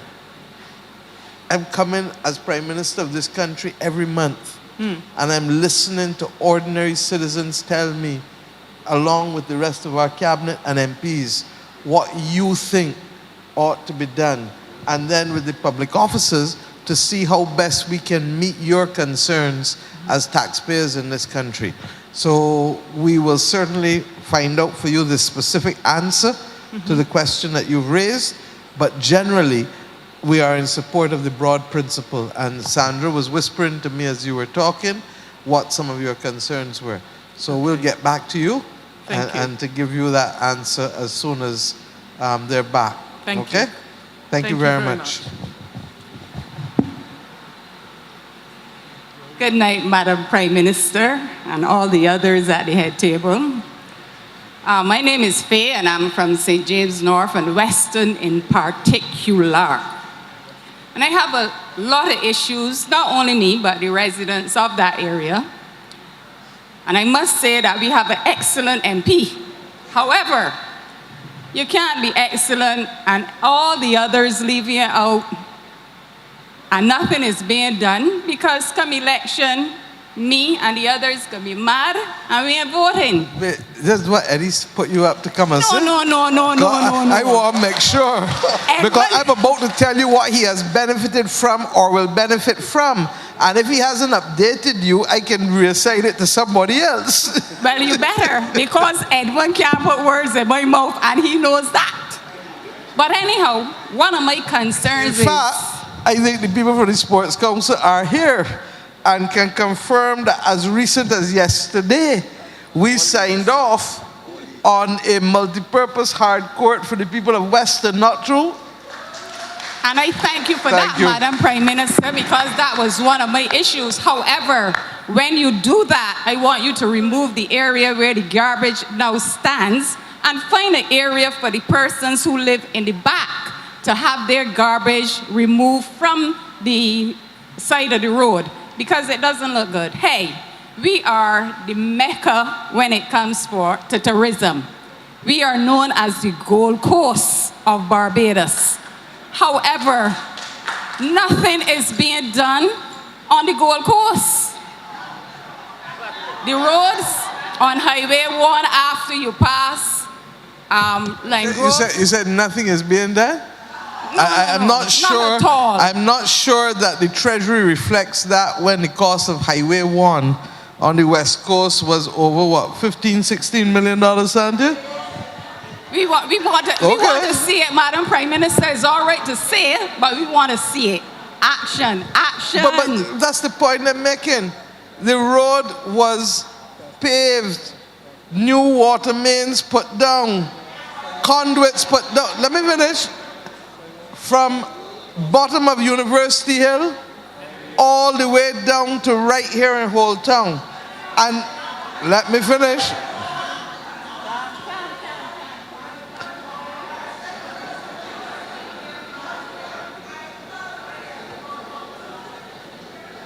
Highway 7, and that's the problem when you have a whole country. But I don't have children, but I learned what it is to have children by being Prime Minister and dealing with 30 constituencies. Highway 7 has not been done, where's MTW people, in decades. And more importantly, their natural gas main concerns with respect to Highway 7. So I'm being straight with you. You have a number of hotels that are about to be built in Old Town. If we went and did this road, the heavy-duty vehicles would have them dug up and mash up in what time? We first speaker tonight spoke about it. When, therefore, we had to make a decision on the prioritizing between Old Town and Speightstown and Highway 7 on the South Coast, Santia, what have we had to do? Highway 7 got to be the next one. And then we come back to Old Town to Speightstown. So I'm being straight with you, I'm fooling you. Madam Prime Minister, And I therefore, know that, and in I the heard that interim, before. But you heard it before, and you heard it before because it's the truth. Okay? So that bottom line is, we didn't create the debt that made us the third most indebted country in the world. I wish it were not so.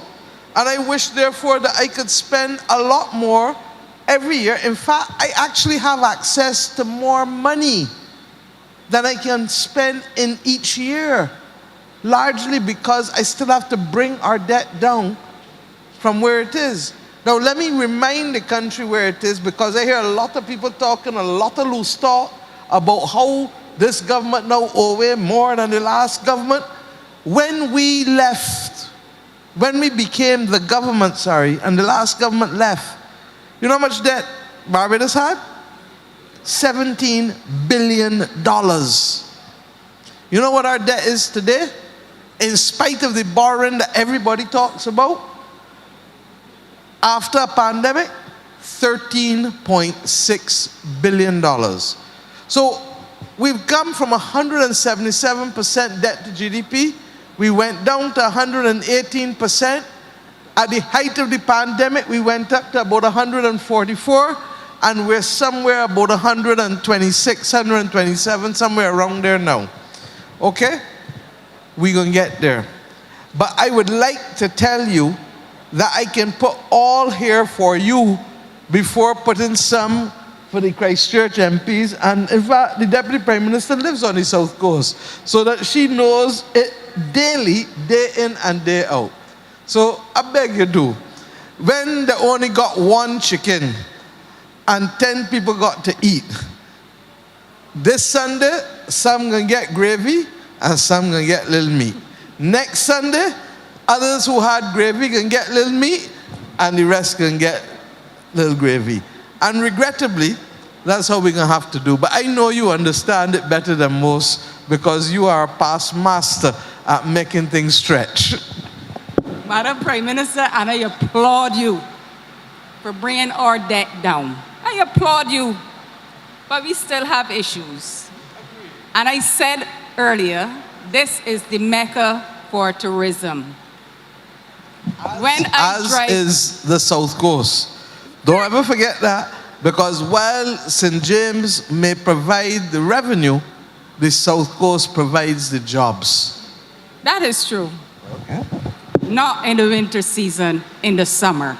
I am from a tourism background, Madam Prime Minister. However, Western.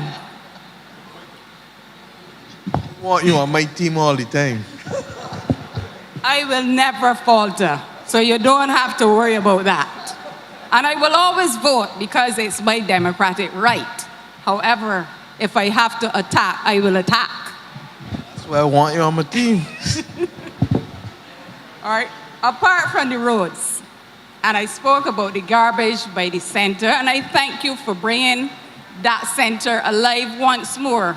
But I also want you to have housing, or whoever is to be in charge of the remodeling of it, to remodel the center which was opened by the late Maria Craig. That center needs a lot of work.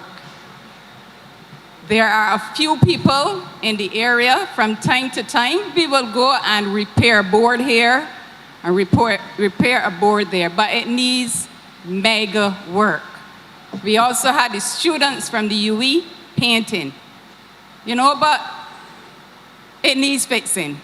Let it be an area where I can go and others in the area can go, as well as children. And it served its purpose during the COVID pandemic, when children were out of school, and some of us volunteered to go there and help with the youth and helping them to remain ready for when school reopened. That is one. The next is the Millie Eiffel Market. Every other area that has a market had their market upgraded. We were promised that at the beginning of the year, Millie Eiffel Market would have been refurbished. We are now 10 months, almost 10 months into the year, and this is not happening. With all due respect, no. You see, you sounding like your MP. Your MP believes that everything must happen in St. James North. I get it. He should. Understand? That's what he elected to do, but I am elected to make sure that Barbados must be balanced in its development. And you're going to get that.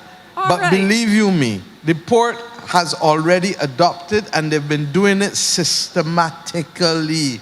The one in Pile Bay, has anybody gone down there and seen it? Yes, Who has it's seen nice. the Pile Bay one? Nice. Exactly. And you're I going to want get the same. No, you're going to get it, my dear. But I also want to say to you that your very argument is the argument that I have used for your MP and this MP and this MP. Because St. James, given the fact that it is the repository of such generation of wealth, means that the things that you can do here as fundraising, as a part of civil society, far outweigh what the people in St. Philip or St. George or St. Joseph or St. Andrew might be able to do. And in those circumstances, God helps those who help themselves too. So that I really would hope that in the same way that we have spoken about the university students helping to paint, I know that this gentleman is a past master at having functions to fundraise. And therefore, he is going to share with his other two MPs that secret, and you will have a collective effort to match the government of Barbados with the very scarce funds that we have. And I'm being serious, because Kerry was given his mission yesterday. They want at Good Shepherd a community center stroke sports pavilion. He has to raise the money to do it. You understand? And I'm not asking them to do anything that I am not doing, or that I have not asked Cynthia Ford to do for the people of Jackson with me, or I'm not asking Eddie now to do with. And I have said, you would know that Western and Lower Carlton is also part of my genealogical ancestry. You understand? And therefore, I am more than happy to line up behind you and Eddie and help you with the fundraising in order to ease the Minister of Finance with the obligations that the Minister of Finance has for the rest of Barbados. And I mean that sincerely, because the other thing that we have been doing is putting planning gains on people who want to do developments. And this is a principle that has been used elsewhere in the world, and we use it here now. So the people who want to build the Hyatt, you put $2 million in an urban transformation fund. The people who want to do other hotels, they have to help with either some community or sports-based facility or things that we need to do, because that is how we bring about balanced development in a country that is only 166 square miles. So I am going to hold your hand, and I am going to hold the MP's hand, and I am going to help you with the raising of the funds to deal with the community center that Mrs. Craig did. The government, however, will work with you and the private sector to deal with the rehabilitation of the old fire station at Western. And I have given you that promise, and we're going to stick with that promise for you, because we believe that it has to be a facility that is not just made available to other people, but must also be available in a public-private approach with the community and anything else that makes it sustainable. Is that fair? I thank you for that. I want to see the redevelopment. And I'm being fair. But not only there, you know, it stretches from the pond. So you need to give my you need to give my fishermen something to haul it, somewhere to haul the boats. And that's the point. And I'm here fighting for them. No problem, but the port facility has also been made aware of those issues with the market. And as it relates to the people who, and this is outside of St. James, but to the people in Six Men's, one of the planning gains that we put in place with respect to the Sandals, the beaches project that hasn't started yet, is the creation and construction of a new slipway there in Six Men's for the men to pull out the boats. So I share these things with you to let you know that on page 26 of the Covenant of Hope, we set out from opposition that government's powers don't only relate to tax and spend, but we can empower, facilitate, regulate, legislate. And in this instance, we are requiring through the conditions under which people are getting planning permissions to be able to do things that will help the community.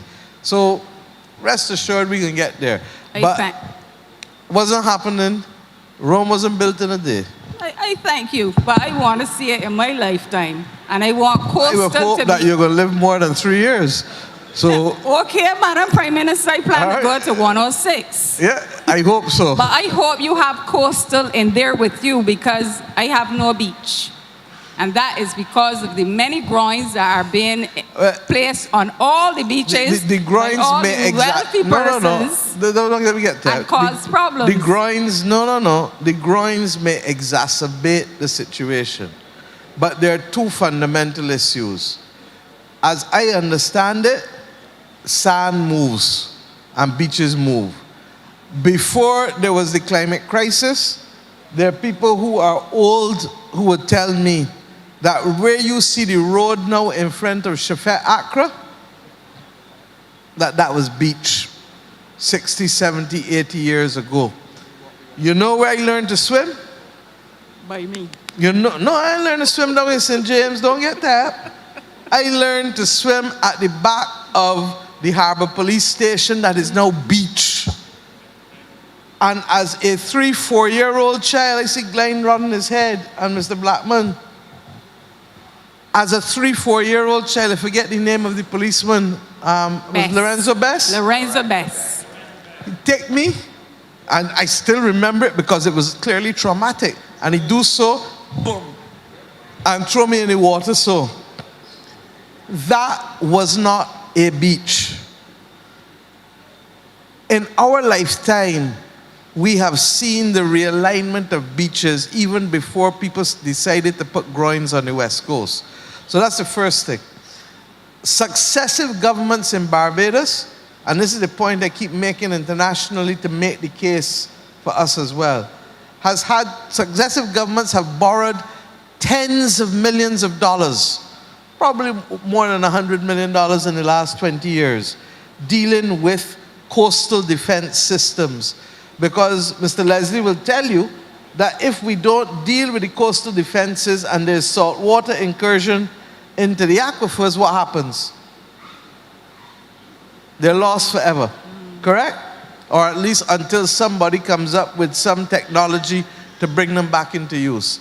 So I say these things to let you know, and in fact, Eddie raised with me a matter between Mullins and Sherman's Bay. And that Coastal Conservation told them that they didn't have any money. That is not strictly true because you can't have money if you don't ask for it. That's the first thing.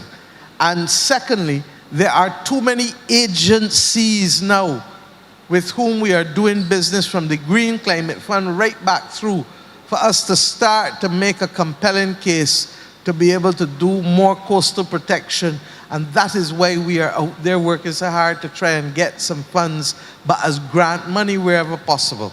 Okay? So I hear you loud and clear. I know it only too well because while I was first thrown in at the harbor, you know where I swim.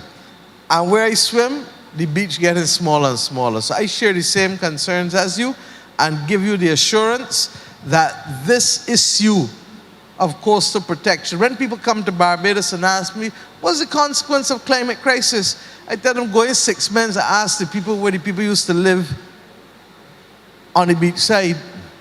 And here was... Where they are now. Here was the same. You understand? So that we have a story to tell. It's just that we don't tell it in a structured way to be able to unlock the funds that we need to unlock. And that's what we're trying to do now to help protect you. I thank you. All right? The other thing that we're doing, which I will use this opportunity, is trying to rebuild the coral reefs. And we have a little project going with trying to see how we can do more restoration and rebuilding of the coral reefs, which is absolutely critical to the coastal defenses as well. Okay. I just want that when they do put their groins on the beach, they seek permission. And those who don't, like the one that I see something going up here the other day, and I indicated that town planning needs to come forward. So it's not just on this coast, but the other coast too. I send the message that all of them need permission. That's all I ask. I agree. And I thank you, Madam Prime But Minister. thank you for your feisty spirit, and I can assure you that your defense of the people of St. James North is equaled only by your MP.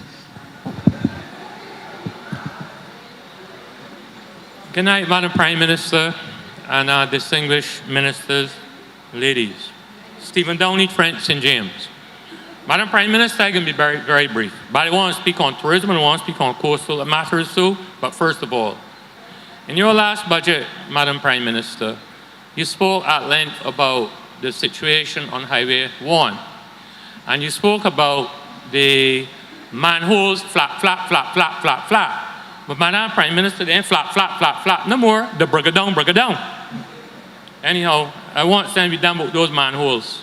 There are a number of them that are way below the road level, and it's very, very dangerous, and people got to be swerving off them right there, one right opposite Stanley Lane, up by the old Jordan supermarket, with old Jordan supermarket was on the beach.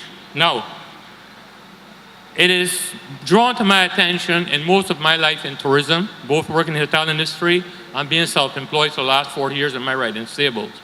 There's a growing concern in Barbados. Madam Prime Minister, constructive criticism is good for the soul. You see what I think? I support you till day. They're going to shoot me dead. All right? But constructive criticism is good for the soul, Madam Prime Minister. And there's a lot of rumor in this country going on. And I sincerely hope you can answer this question for us. God permit, February next year, we shall and will have the Whole Town Festival again. Which bring a lot of tourists to this country and generate a lot of foreign exchange in this country. It employs many people, not only from St. James, but from around Barbados.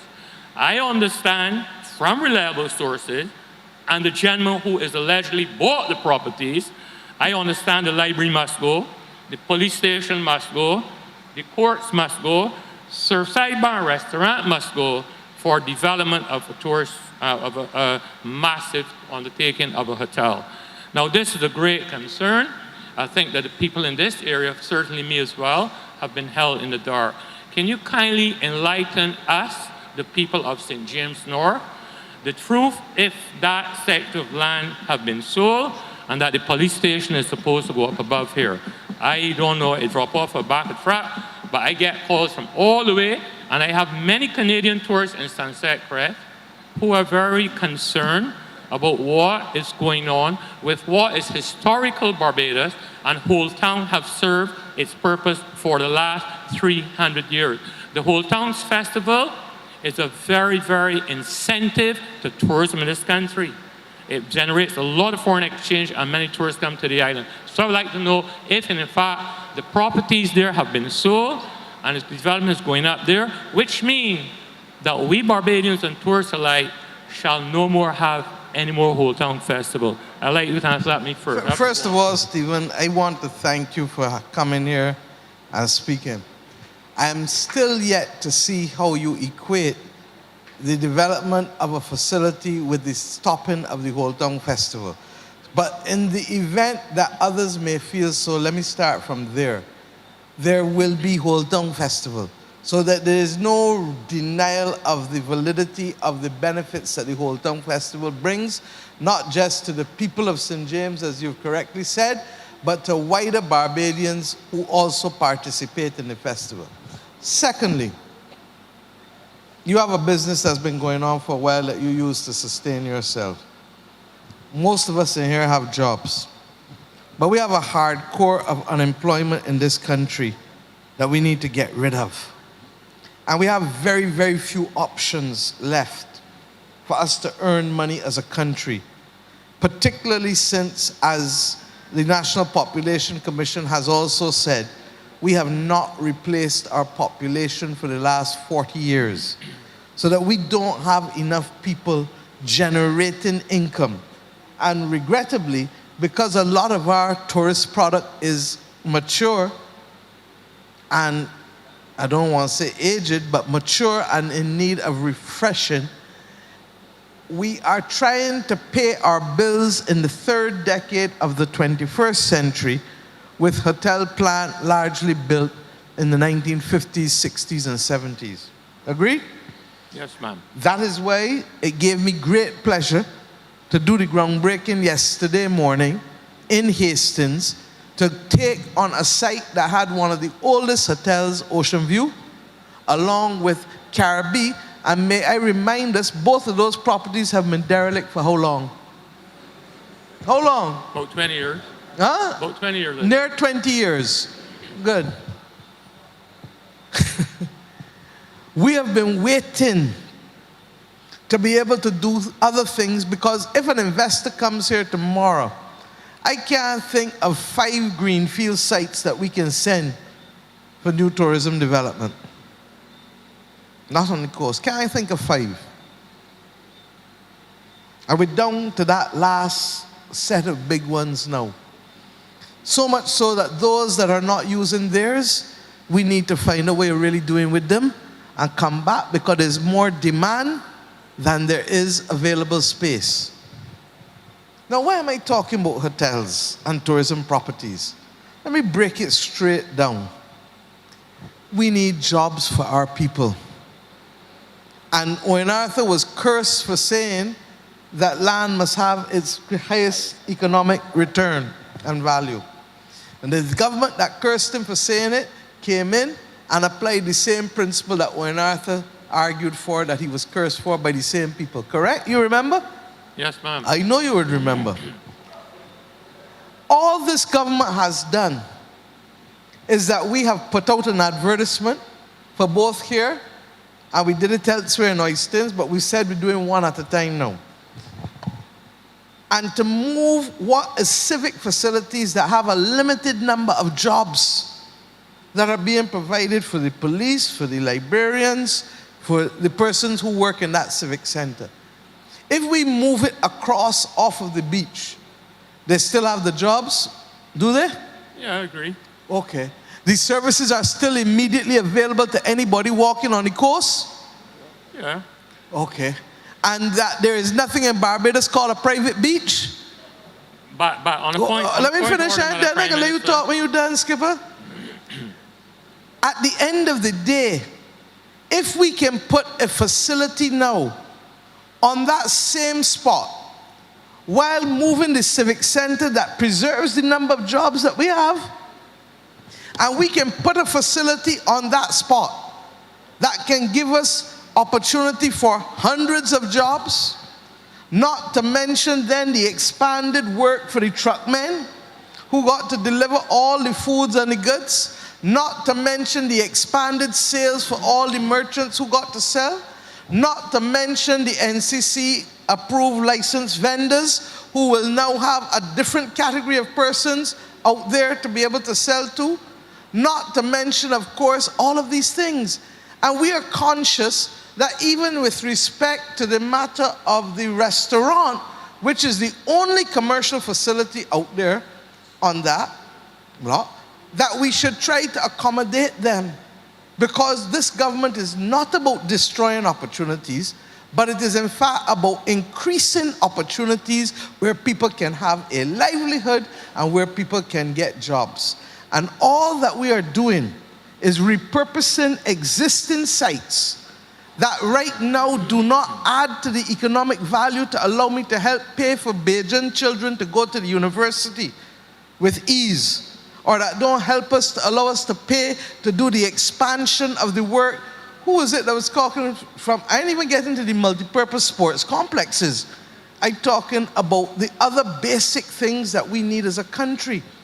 And whether we like it or not, the difficult conversations that we must have relate to the fact that the output, what we are putting out as a country, is not sufficient to be able to maintain the quality of life that we want to maintain in this country.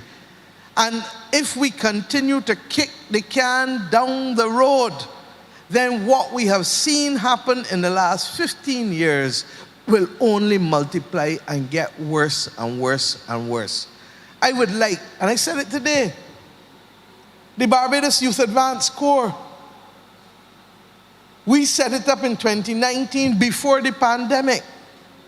We wanted to give every young person going in there $1,000 per year, a stipend of $600 a month, because we know a lot of the people who going into the Youth Advance Corps cannot afford, in some instances, even to pay the bus fare or to eat lunch and to get the lunch. And we felt that we had to do a stipend.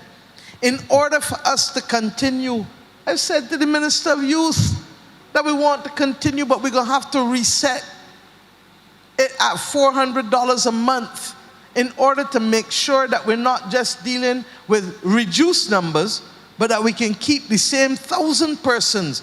Why? For 2 years. Because we're satisfied that if we can give them access to structured learning. This young lady here is special needs education, Carrie, tell me. If we can give them access to structured learning and structured, what they call the soft skills, but what I call the essential skills of life, the attitudes and the values and those things, that we can make sure that there is less opportunity for people to get involved in criminal activity and for the devil to find work for idle hands, or that there is less reason for some of them to say, again overseas, because I can't find work in the country of my birth. And it is our responsibility, therefore, not just to do it in tourism. I've been trying to do it with making sure that the IDC Export Barbados can bring what we call life science industries. We have educated 6,000 Barbadians in the last 5 years in science. And while teaching is the most noble of professions, it cannot be the only profession that we give to people who graduate in science. Not when the rest of the world is doing research and development and there are other firms that can come and set up here. So I'm saying to us, look, and I say so conscious that change is not always easy. I get it. But if we don't manage change, and if we don't create the opportunities to repurpose, there was a time in Barbados when they had how many sugar factories about the place? As a child, I used to hate to come down to Porter's because it smelled. I don't like cane juice, and I hate the smell that the sugar factories used to have. That's the truth. I understand it, but as a child, I didn't like it. But we don't have that in Barbados anymore. We got one single sugar factory. And in my lifespan, over the last 56, 57 years, we have seen the country change and adjust. There was a time when plantation land was the most valuable land, and beach land was the equivalent of rab land. That is why in the Tenantries Freehold Purchase Act, you do not have beach land as part of the scheduled tenantries. And we have seen in our lifetime it reverse, where plantation now land is treated and bought for next kin to nothing, but beach land selling at $100 a square foot. Barbados, and sometimes catch yourself, you can get a few lots on this coast going for as high as 100 US a square foot. So I hear you, and I give you and the entire country the assurance that even as we seek to create a platform where we can sustain our quality of life by earning more, we are not going to do so in a way that puts Barbadians out of the picture. And I go further. This minister here has been told that the financial literacy program must happen because Bajans must be able to participate in the opportunities in this country, not just to have a piece of the rock, but to have a piece of the action. This government is the first government that I know of any part of the world that has said that you must have, as of right, in owner-occupied houses, photovoltaic panels or if necessary, the nano wind turbines where the roof structure can't carry the panel. Why? Because the wind, the sun, and the sea don't belong to none of us in here. It belongs to the patrimony, the collective of the country. And therefore, in everything that you see us do, ownership will matter. The opportunity for people who are now buying houses at Lancaster in the Hope program, those same houses are going for how much, Sandy? About 180,000? Eddie, 180? 172 to 180, 185. For a house and land for 3-bedroom and two bedroom, wall house, and the 3-bedroom one is about 230 to about 230. We're done. There is no other part of this country you can get that. And you know why you're getting it? Because the government has a policy to use the roof and to let you get the benefit of the roof and reduce the cost. And for a similar house, much smaller, with much less facilities, you're spending $60,000, $70,000 more in other parts of this country. So for us to continue, I give you the assurance that even as we repurpose all facilities to have new earning power for a 21st century Barbados, that we will not as long as I got blood in my body, not as long as I got oxygen running through me, that we will not take any actions that will in any way prejudice and exclude Barbadians from both ownership and access and the run of the country. All right, Madam Prime Minister, one thing before I go. So I take it that it is yes that the properties have been officially sold, that the deal has been done. I've told you that we went to a public tender. All right, thank you. And that, no, it's not necessarily sold because I'm waiting on the Barbados Tourism Investment Inc. Thank you, ma'am. to tell us what is the commercial deal that has now to be done with the persons who have won the tender. Right. Because you see, or what we are accustomed having, or seaside theatre and those activities, if so, will no longer be there anymore. Anyhow, I'm moving on from that. Mr. Simmons, sir, a question to you. Which speech? Mr. Simmons, sorry? A question to you, Mr. Simmons. Before you go there, though, yes, ma'am. My brother, what you're talking about is that space in front of the police station where you would normally do the opening ceremony and those types of things. Exactly. It would not be the hardest thing in the world to relocate that to somewhere else. And quite frankly, when I was tourism minister, it was in my mind that we should make better use of the greens across Sunset Crest and into Old Town because they're open common spaces. And quite frankly, I think that it would be a far more comfortable thing to utilize some of that than just the car park at the police station. On a point of order, Mr. Minister, if you think about going out on Massey property, you got another thing coming. You will go pass laws in this country to let Massey understand that this is Barbados and not Trinidad. Because I know of vendors presently, and my friends, the Alcoholics Anonymous that drink down there, Burgo and that crowd, that the management of Massey have tried to remove Barbadians from selling the little goods and services on those greens. So, Stephen. And I make no apologies. No problem. Don't get fret up. What you are telling me is that the minister in charge of commerce must find a vending facility for the people who want to vend in Old Town. Okay, I got more serious That's what. point. No, I'm serious. Is that what you're asking?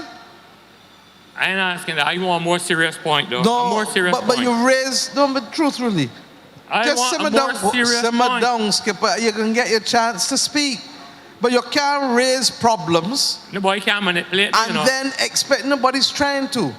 And with all due respect, let us be very clear. If you come here to get serious problems solved, then let's solve them. You cannot raise a situation of which I am unaware, that there are vendors who are being told that they cannot vend in Old Town and who have no space to vend.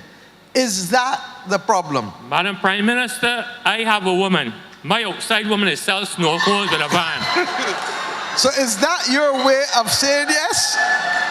And she was removed. She was removed from selling snow cones. Yes, a pretty black girl. I'm 16, she's only 21. Melissa. Steve, what you say? I am 16, she's 21. Madam Prime Minister. Steve, the only thing I know about 21 is the card game, so I can't help you. Madam Prime Minister, I'm ready to meet my creator. I'm going to get in bed woman I want, a woman that got out With all due respect, Steve, we got, listen, this is still, I don't know what children are listening to tonight, so I would like you to hold and contain. On a very serious note. No, but hold on, I'm serious. Look. Kerry knows this is a serious issue. You say you don't want to take up people's time, so you want to be serious. You want to take up, you don't want to take people's time. Mr. Downey, I got to call you Mr. Downey because that's the only way I can get you to cool down. All right? I got to remind you that your name is Downey, so cool down. Listen, Kerry will tell you that it is not only Old Town, but that the cabinet has been addressing this issue of the absence of vending facilities in different parts of Barbados. We have a problem where, because we don't have designated areas, either people are precluded from doing it, or in some instances, the area within which they're doing it is not fit and suitable for them to do it, and you end up then with public health problems that can put people's lives at risk. Okay? So I give you the assurance that having raised the issue with respect to Old Town, he knows about Warrens, he knows about other areas that we have spoken about by Graham Hall, etc., that we will look into it. So, and it is less an issue for Massey, and it is more an issue for the government of Barbados. One more point, and this question is directed to the Honourable Minister, my dear friend, Mr. Kerry Simmons. Mr. Simmons, I spoke to you at that same lady the day before during elections, our friend that served the best food in Barbados, Sandra in Sandy Lane. I believe that Barbados would have remembered, or they should have not have convenient minds, but should remember what Sandy Lane did to Sandra when they removed her, and Mr. Oyenafa had to intervene and deal with them, and the big rocks had to be moved, and he called Hats and tell George Payne, come down here and move them rocks with a bulldozer and a truck. But on a very serious note, Mr. Simmons, Barbados is a country that depends very highly upon tourism. And I have spoken on brass tacks. I've spoken to you, Mr. Simmons, sir. I've spoken to previous ministers of the environment and previous ministers of tourism. We in Barbados brag that there are no private beaches. But technically, Sandy Lane has a private beach. Because that access to go to Sandy Lane Beach is not a safe and a suitable access. And you have tourists coming to this country. Only 3 weeks ago, I was going down there with a horse, and I had to get down off my horse and take off my shirt and wrap a woman's foot and ride her up to try and bring Cove Hotel. She was going down through there by that public access and stood up on a piece of tree and went through her foot. I had to get off my horse and tie her foot, pouring blood. That access there, by where it's supposed to be between one Sandy Lane, is not an adequate access. It is not safe. You can only access Sandy Lane Beach at low tide. And God forbid you get back before your tide get high, or you're going to get battered in the cliff, or you can't go through Sandy Lane Hotel. I am calling on you, the minister and the representative, to make it mandatory legislation that Sandy Lane be made to provide an access to this country for the people of Barbados and the tourists alike. If a tourist suffers a water skiing accident, they suffer a speedboat accident, a drowning, you mean instead of go out Sandy Lane, or go to one of the people in Sandy Lane in one of the big houses and ring a doorbell, we would like the ambulance to go to somebody in desperate need of medicals. It is ridiculous. It is not right. I don't care who they are, what they invest in this country. We, the people of St. James, want a public, efficient access to the beach between Sandy Lane Hotel at no less than a sphere of 20 feet in driveway. I am calling on that and record it. You got one down here, Mr. Hinkson, that's your constituency, sir. where the people in the surrounding areas have news between Sandpiper and what used to, and the other hotel here and there. That has been completely blocked off and fenced off. Can't go down there. Colony Club, a barrier across a road that was used by Barbadians, black and white, for over 300 years, and a barrier and a chain across the road to a beach. These things are unjust and are not fair, and I will speak till the day I die. I will not criticize anybody, but I want you to promise me, Mr. Minister, money or no money, Sunny Lane or no Sunny Lane, sponsoring Gold Cup or Gold Cup. No, I am calling for a proper public access for Barbadians and the cruise ship passengers who visit this country every single day. Have a good night and God bless you. Stephen, I want to say to you, Stephen, that I could not agree with you more on the question of beach accesses. Now, let me start by saying that Sandy Lane is not the only offender. That beach access is not the only one. You're quite correct when you made the reference to the one which is over in Eddie's constituency, and I could tell you that there are a few others as you go up that coast towards Prospect that are in absolutely deplorable and unsatisfactory condition. I will go further. I have taken Adrian Ford, my friend and brother and colleague, to see some of those beach accesses because we really do have to now commit some resources to the rehabilitation of them. It isn't just that they are broken away with in fact, in one case next to one of the elegant properties, I can't remember the name of the elegant property there by Appleby Gardens, Crystal Cove. In that particular one, there is a tree there that has completely, the roots of the tree have mashed up the pavement. And at the end of it, it has broken off. I know exactly what you're talking about with people getting injured because there are a lot of older people from Appleby who can no longer get down to the beach on the morning because it is virtually inaccessible unless you're a very fit senior citizen. That's the honest truth. And I will go a little further. Some of them need to be lit as well because much like you, there are some older gentlemen who like to take a young lady on a moonlight stroll. And you can't do that safely unless you have a beach access that got a little bit of light. So it is an issue that is real, Stephen. I take your point, and we're going to have to look at it holistically across the length of this course. Let me go further. And it is not just beach access. Let me be very clear. One of the planning gains that we put in place for the new Hyatt is to turn the old fish market in Bay Street, that site, into a facility for Barbadians because it's not just about access. I've gone beyond that long time, Skipper. The Western Fire Station, ask Eddie Hinkson. We've had proposals from all kinds of people to buy it. We haven't sold it because once again, as we just said earlier, we want a facility that is available to earn but also still is available to Bajans in this community.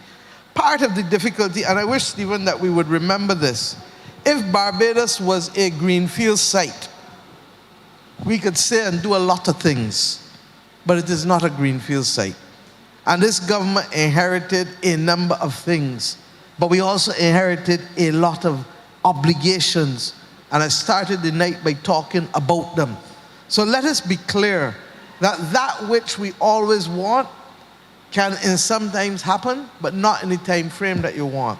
We have determined that wherever possible, and we can use planning gains to impose on people obligations that will benefit the wider society, like at Western, like at Bay Street, like Kerry is hoping I would do it at Good Shepherd, but he's going to raise the funds for that. Like other places, we will do so. And believe you me, we have put more time and investment into this. And even, and let me be very clear, there is going to be, and there has been, a realignment of the roads on the West Coast in the past in order to facilitate development and the creation of jobs. It was done at the top of Spikestown. What's the name of, right there by,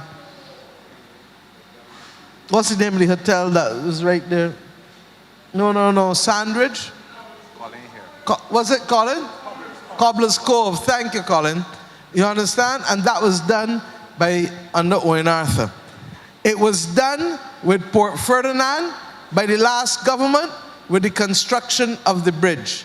And we're going to have to do it again, and there will be a public consultation on it again with respect to what is intended to be able to rescue Port Ferdinand from being a white elephant, and to be able to have a hotel put in there that instead of us having villas that don't, or apartments that don't employ nobody really, that we can now put that into a functioning hotel facility there, and on the proposal on the other side of the road where Nikki Beach was. So those consultations are coming. There's going to be one in St. Lawrence Gap soon, with respect also to the provision of a water feature going in by St. Lawrence Gap to allow us to be able to enhance the tourism offerings there. And why are we doing these things? Because Barbados is losing its competitive edge in comparison to other countries in the region. And if we don't do something about it, we're not going to be able to command people's attention and appetite to come here. But as I said, it will never be done at the expense of Bajans, because there has to be balance between what we do to earn and what we do to preserve dignity and opportunities for ownership. Thank you. Good night, everybody. My name is Kira Isidore. I'm a resident of St. James, the Garden St. James to be exact. I just want to raise 2 points, 2 concerns. The first one is the transitional community care program that was launched 2020 November by the Prime Minister through QEH. I just wanted to say that there are a lot of elderly persons in my community that don't know about this program. So I have persons flagging me down, asking me if I could just check the blood sugar, and sometimes when you check the blood sugar, sky high. The whole reason for the program was to, I think, minimize the readmissions into the hospital. If you could take care of these persons in the community, do some teaching as it relates to the blood sugar levels and all the other stuff. You know, you have persons coming into the hospital because the blood sugar is out of control. My thing is to get that information out there more, because a lot of persons do not know about the program. It was mentioned a couple times when the Prime Minister, when you spoke on it at intervals, but persons still really don't know about the program. Outside of that, to get on the program is another thing. So I was told that you need to go on a website, you need to do this, get this information. If I can, the program that you're talking about specifically Yeah. is really an outreach program from the Queen Elizabeth Hospital to deal with outpatients. Because of the need that you're expressing and that we've appreciated is there beyond what you're getting at the QEH, what you're able to supply at the QEH. The current Minister of Health has asked us to be able to turn and to do an expanded program that is community-based. Now you would note that the polyclinics normally would be who would do a community outreach program. But in this particular instance, we have and took a decision to let the QEH do it. And why? The rate at which Barbadians are presenting for dialysis is at staggering levels. And a large part of the reason is because we're not controlling our condition at an early enough stage in order to make sure that we don't end up being candidates for dialysis, amputation, or all of the other awful things that we know that happen when people don't take care of them. So that we ask for you all to go into the communities and to each manage a cadre of persons, but they relate to the QEH. The polyclinic system now will have its own separate public outreach that is general and not limited by those who are QEH outpatients. And that is where, ma'am, that I think you'll get it. I announced 2-3 weeks ago that we have asked the Ministry of Health to design a massive testing program where Barbadians can get to know their status. Because if you don't know your status, if you don't know that your blood sugar is sky high, and you still eating a pastry when the day come and drinking as if tomorrow will never come, what's going to happen? You know better than me. So we're going to embark on a huge testing program.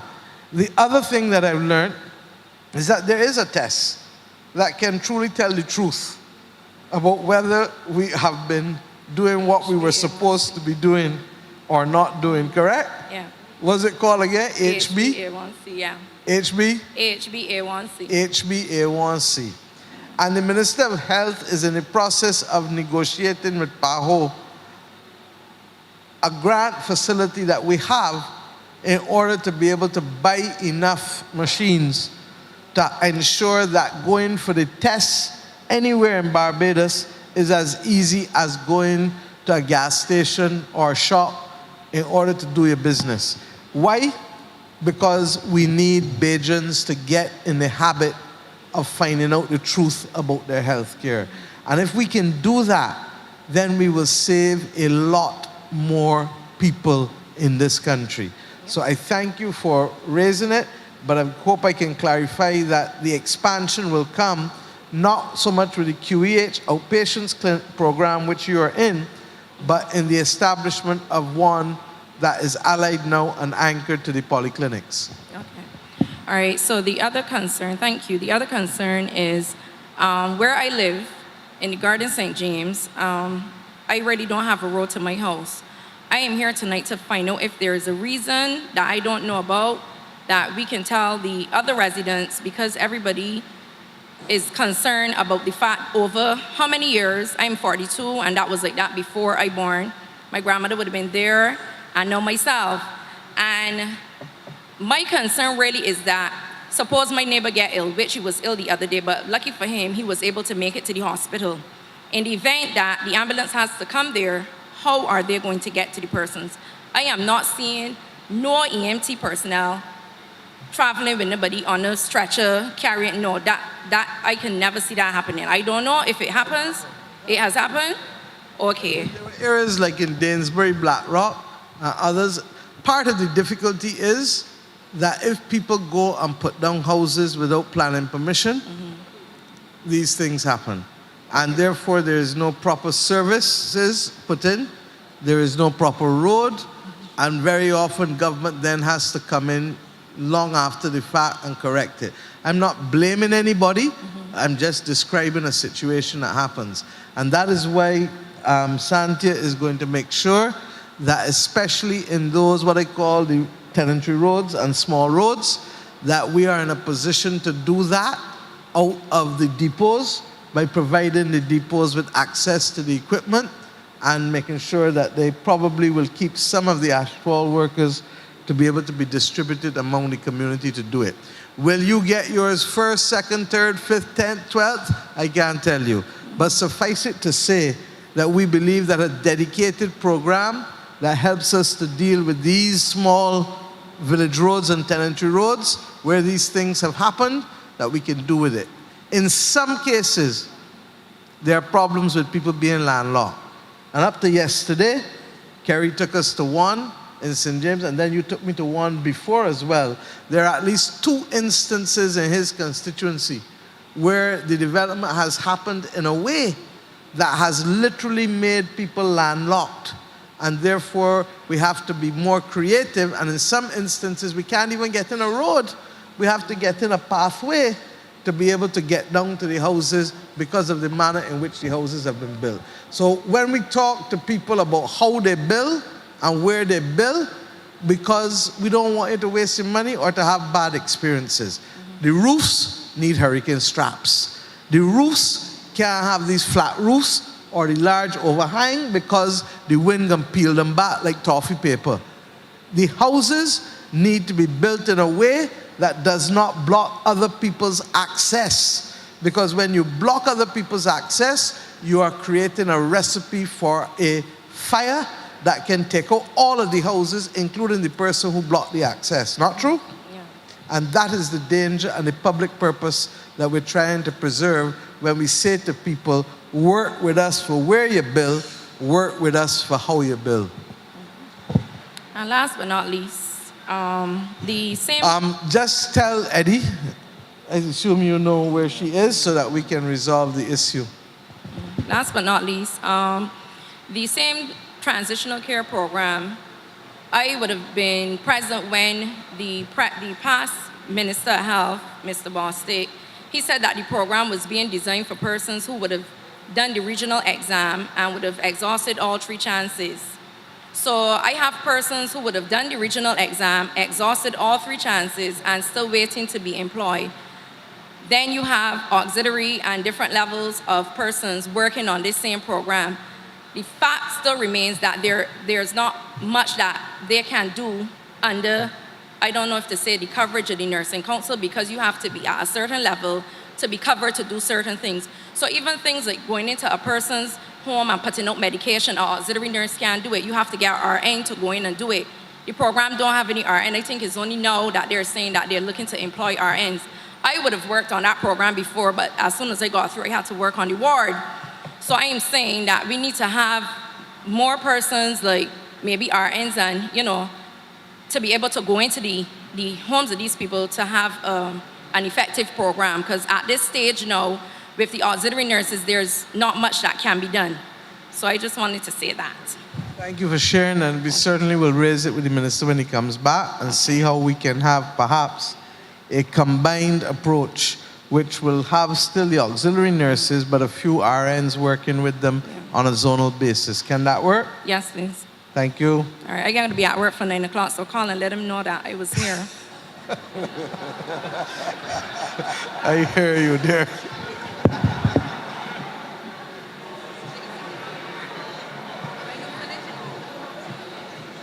Let's make sure you get this safely for me. Thank you. Yes, ma'am. Good night, Madam PM, and to the others at the head table. I just want to highlight 2 things which I would have spoken to Mr. Hinkson about before. Sorry, my name is Kimberly Agard, and I live in Halls Road, Rotterdam, St. James, so I'm a constituent of St. James North. The road, I know, Madam Prime Minister, when I came in, I heard you speaking, you were addressing some person before, I think the gentleman from Ashton, and I heard you say, and I also heard the minister speak about funds in relation to road works. I am begging and I am pleading that the Rotterdam Road, the Rotterdam to Gibbs Road, make that list. Like everybody else, we have been promised. We have been promised. Let me just tell you, I don't want you to use a lot of breath tonight. The road is where we visited yesterday. It is one of the first CAF roads, and it's starting in 2 weeks' time. Thank you. Thank you. Thank you. Also, at the bottom of that road, I spoke to Mr. Hinkson about it as well. Years ago, when I was younger, and going to the Gibbs Beach, there is an open lot at the bottom where you were able to park. For a while, that the access to that lot has been restricted with boulders and chains, and now it has become overgrown with bush. So persons are not able to park on that lot anymore when they're going to the beach. However, because the Gibbs Beach and Mullins Beach is a popular beach, the road, the bottom of that Rotterdam, the Gibbs Road, is impassable many a Sunday afternoons. You cannot pass because one lane, one side of the road is blocked with vehicles. There is one single car space off of the road at the bottom of that stretch. And if you don't get that stretch, then the road, as I said, becomes impassable. The beach is a popular beach. I think that if the lot is a government-owned lot, that it needs to be made accessible to persons going to the beach. If it is not, I think that some kind of arrangement can be made with the landowner, because when the access was restricted years ago, one would have thought that some kind of development would have been done to the land. But over the years, nothing has been done. And for them to have the land there, causing an inconvenience publicly, I believe that some kind of arrangement can be entered into with the landowner, and that problem can be eliminated. The bottom line is that we have said to the Ministry of Public Works, and I know that the DPM is aware, that we have to have a series of car parks along the land side, and maybe one street in, 2 streets in, on the west coast and the south coast of Barbados. Because the actual density on the coast means that what you just described becomes the reality for too many people. I could give you the same description for out in St. Albans, out there in Lower Carlton. I could give you the same description on the south coast, Santia, for quite a few other places. So what we're trying to do is to create an opportunity for people to be able to invest in and see it as a source of income, just as people see licenses for transport as a source of income, but equally to solve a public national issue as well, which is that of parking arrangements. And then what has to happen concomitantly is that you then have a series of shuttles. So you have the round the town for Bridgetown shuttle, that nobody should have to wait more than 8 minutes, 10 minutes for a bus. You have one for the West Coast, and you have one for the South Coast. And that we would want these shuttles in a different color and in a different type of bus.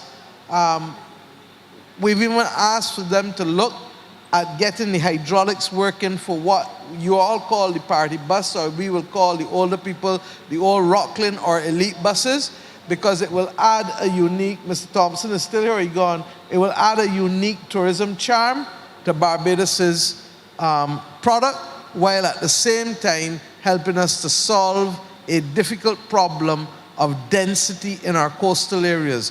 Many of you also would have seen the front page story on Sunday that spoke about our vulnerability in our coastal areas. So we are with you, but as I said, we're juggling, and that is why I'm asking Barbadians, in order for us to continue to do what we're doing, we need to get growth. But in the growth that we get, we will start addressing some of these niggling and in some instances larger issues that are preventing people from benefiting from access to the amenities that we have in the country. Okay, yeah, thank Sandia? you.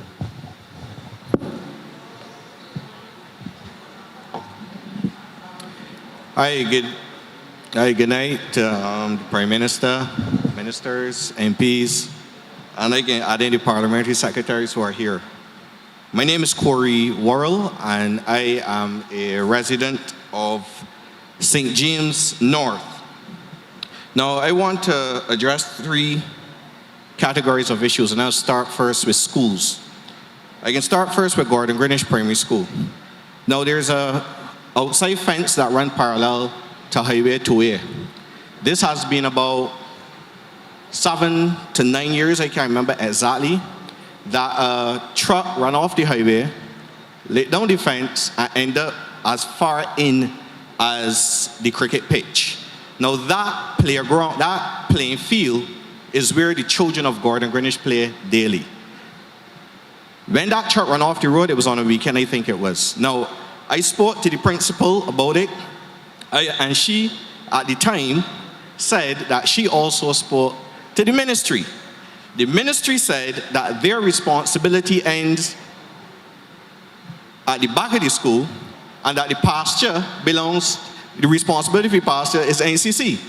Then there has some issue with the insurance. Now, I really don't care who responsible. Mr. Worrell, you don't need to go no further. There's one government and one country. You understand? And I will ask that it be investigated as a matter of urgency, and we look at it. Excellent. Carry point number 2. Number 2. Now, this point is for both St. Boniface Nursery and Gordon Greenwich as well. Now, both of those schools are on the highway, and the reality is that vehicles come across that highway flying. Vehicles have also run off the road and run into the fence by St. Boniface Nursery, and those little children play there. I am asking for bollards, what we would call silent police, to be just put up by the fence just to mitigate that problem, and not just for schools in St. James North, but if it could be a national policy to protect our children. Now, coming from let me go to another school now, St. Albans Primary. The access road to St. Albans Primary is a headache whenever it comes to picking up children. Parents drive in and they have to turn around at the top. The thing is, parents arrive early and they park on one side of the road, and if you ever drive up in there, you're trapped.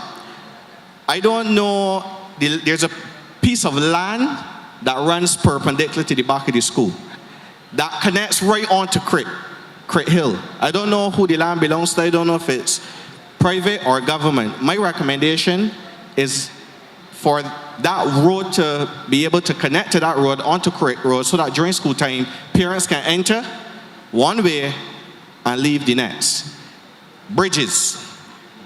There's a bridge that is between Gordon Greenwich Primary and St. Boniface Nursery School. That bridge is used heavily by not just the residents, but a lot of the children. I assume that the bridge is about 100 feet up in the air. There's a railing that has a space that is more than 2 feet, which means that any child coming across there, playing or anything, could easily fall over, and given how deep it is, you won't hear them. I know the Prime Minister is always so worried with me. So all the recommendations I bring in ain't costing a lot of money. Lord bless you. Thank you. Right? All right. Well, I think I have a note of all 4 of them. Okay? Okay, thank you, Prime Minister. Still on the issue of bridges, coming from Burroughs, right there after you pass St. Thomas Parish Church, coming back this direction, all the way up to the Wim, there are a lot of bridges. Now, there are cars that have hit the embankment at the start of the bridge. A lot of them end up on, I don't know if any ever drop off. My recommendation is if you could just put some reflective tape on it, or reflective paint, so that especially for persons who don't know that area, coming around there at night, they'll be able to see and just avoid. Now, we talk about the roads, and I don't believe that the government is going to be able to fix the situation with the lighting on Highway 2A because it's going to cost. It's not going to happen overnight. So my recommendation is this: at least make the situation a little easier for us. What the government did by the Wim side, where y'all put down the cat eyes and the road markings. So until you can fix the problem totally, if you can at least give us some road markings and some cat eyes along that stretch, that will help. And my final point, out by Gordon Greenwich School and St. Boniface School, there's a bus stop that a lot of the children use. I would really love if we could have some sort of covering, because the children have to wait there pretty long. And yes, it does cost money, but I don't think that it is something that will cost an elaborate amount of money. Thank you. Thank you, Corey, for listing out those things, and we certainly will follow up on them. And the last one is a bus shelter, you said. I think we're going to take the last 2 because we're conscious that with the weather, people need to get back home, so we'll take 2 more. Good night, everybody. My name is Carrie Birch. I'm actually a constituent of St. James North. I run a company. Carrie or Terry? Carrie. Carrie, thank you. I run a company called 13 Degrees North, and it is a film and video production company. We specialize in media. I'm hearing some things tonight that are really encouraging in terms of job creation, in terms of things like the improvement of the tourism product. And why I like to hear those things is because I feel one important industry or one important economy that really feeds into the tourism development, the development of the tourism program, is the orange economy. And I did not wear this dress on purpose, it just happened. I see you advertising orange. My company and a new resident of Barbados, Steve Kosky, who is here, he also lives in the parish of St. James, along with 2 other companies from the USA, are looking to host a festival next year. This festival, one of the companies that is our partner, is actually called Grassroots Productions. They are the management company for the Black Eyed Peas, who would be one of the people who will be headlining the festival. Now, as my friend there in the red had said when he was talking about the Whole Town Festival, we understand how important it is that festivals are to persons coming into Barbados. With this particular festival, we are looking to have 30,000 patrons at this festival over a 3-day period. We're also looking to stream the festival to other countries, as well as producing a post-produced package of the festival as well. So that's an additional 18 million people in Africa where we will broadcast it, and 500,000 people on the days of the festival itself. Now, one of the main things about the festival is, and because I am from the green economy, is that we are looking to incorporate local talent throughout this festival. So one of our main issues, well, not main issues, but one of our main aims is to be able to bring this international stage to Barbados, and we put our talent on that international stage. So now it's easy for a Barbadian performer here to say they've been on the same stage as the Black Eyed Peas, or they've been on the same stage as David Guetta, for example. Burna Boy was the beginning, but we feel that in 2023 and beyond, we need to start looking at festivals and the orange economy as really a way to build out our economy better. One of the things also that I had, that I was very glad to hear was when Prime Minister Motley had told our friend from Western that she likes when people want to help themselves, right? So one of the things we're so confident about what this festival could gain and bring to Barbados, that we, the partners, this will be myself, my husband, who's my business partner at 13 Degrees North, as well as Mr. Kosky, we're actually looking to put part of the profits from the festival into a film grant to help local filmmakers to be able to make their films, or as a seed fund to start film incentive programs. I think that you'll find that Ministry of Culture is going in to put in a more coherent and cohesive framework for the film industry. We've been meeting, and in fact, I had asked Dr. Greenidge I'd met with the Paramount Pictures head and Disney head and others, and we've asked them to put together the range of things that we need to have in place. As you know, Netflix did some filming here with one of their programs, I think Outer Banks. Outer Banks, exactly. My company was a part of that. But what I'd like to invite you to do is to meet with Minister Monroe Knight. Okay. And to meet also with the NCF, and let us see how we can put together what it is you're doing, what it is catered to, and how we can best assist. Is that fair? Yes, that is fair. Okay. So I'll ask you to speak to, where's Ashanta? To speak with her and let her link you with Minister Monroe Knight. Okay? Okay, thank you. Thank you, my dear. Who's next? Yes, Mr. Benskin. I haven't seen you for a while. How are you? I'm still here. Good night, Madam. You're still looking young. Yeah, I have 3 concerns that I want to raise.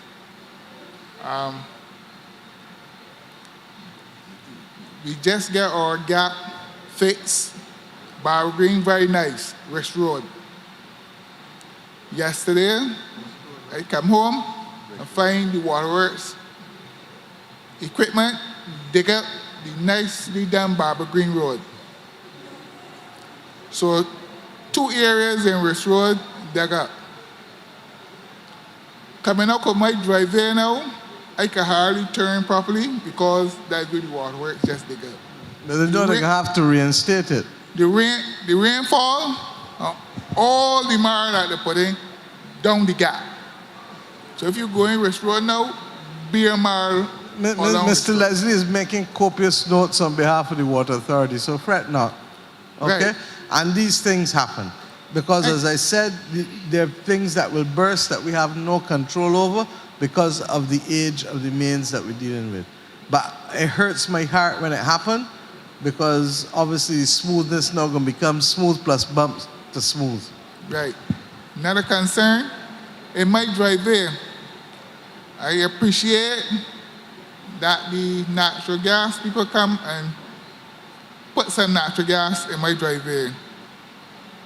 But the driveway is very bad now since they did that.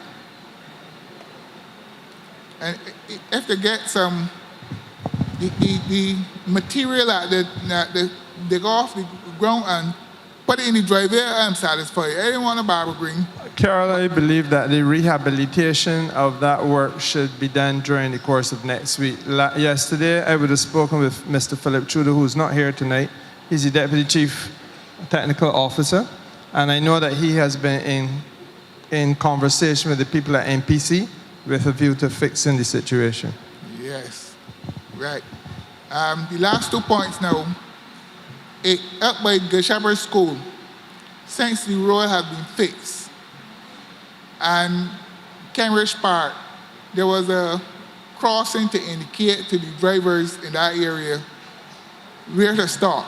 Since the surface was done, the marking is gone, the people come down from Good Shepherd School as they like, which make it difficult to come off of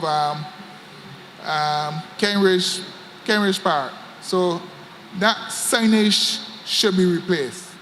I think both the Parliamentary Secretary and the Deputy Prime Minister have heard, and they'll try and do the best to make sure that the depot can deal with the signage, correct? Right. And lastly, in the ridge, up the hill from there, lost the thoughts. Anyhow, that area, since it was dug up for the placing of the natural gas.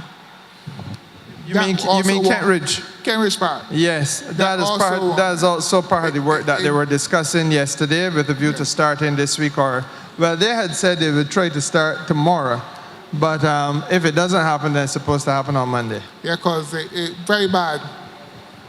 Okay, thank you.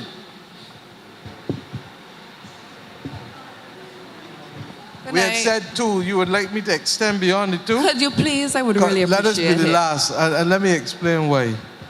When we leave here, all of us got to go and load cabinet papers and read them and digest them before 10 o'clock tomorrow morning. So I promise to be extremely brief. You understand? And then if you're like me, eat it. I'm a resident of St. James South, specifically the Husband's Gardens area. My name is Jamelia Neal. There's a play park right there in Husband's Gardens. Towards the back entrance of that play park, there's an area that has been fenced off some years ago. Apparently, they discovered, so I heard, a cave of some sort there.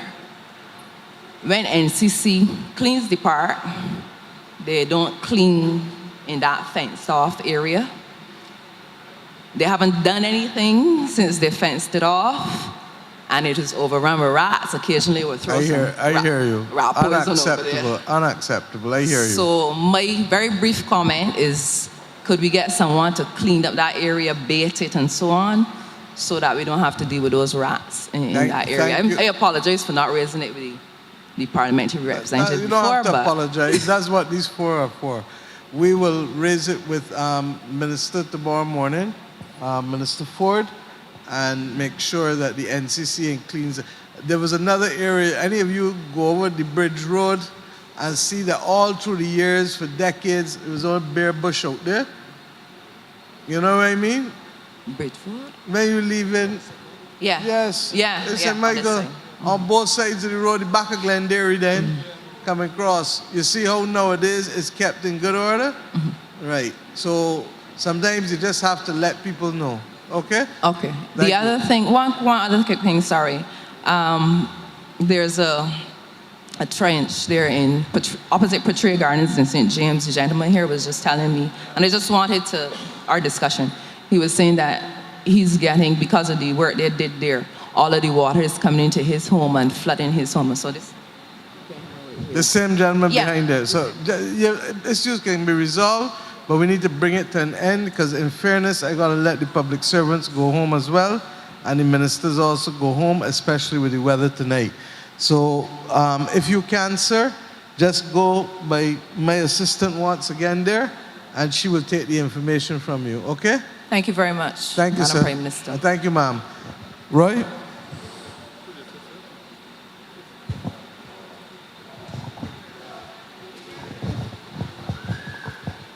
Okay, all that is left for me to do now is to say to you all, thank you very much for expressing your concerns. Part of my responsibility is to follow up with every last every last comment that was made tonight, believe it or not. So that's what my entire day tomorrow is going to entail. Some of you will get a call from me if there's a need for clarification. Some of the public officers will also get a call from me if there's a need for further intervention. But I think it would be a little remiss of me if I left here, having been here since 12 o'clock today, benefiting from the comfort of the staff here at the Frederick Smith School, if I didn't say thank you to them for hosting us, but also to make note of the fact that if you press on the tiles under you too hard, you'll realize that some water will come out. That's because we were all sat in here today and the area flooded out. So to the Minister of Education who's sitting over on the far left, I think there are some challenges here at Frederick Smith that since we've been here as they've treated us so well, that we need to return the favor and look at some of the issues that they do have in the area. The staff room, there was flooding, water coming through the roof and such like. So this is my chance to represent them. With that having been said, good night to everyone.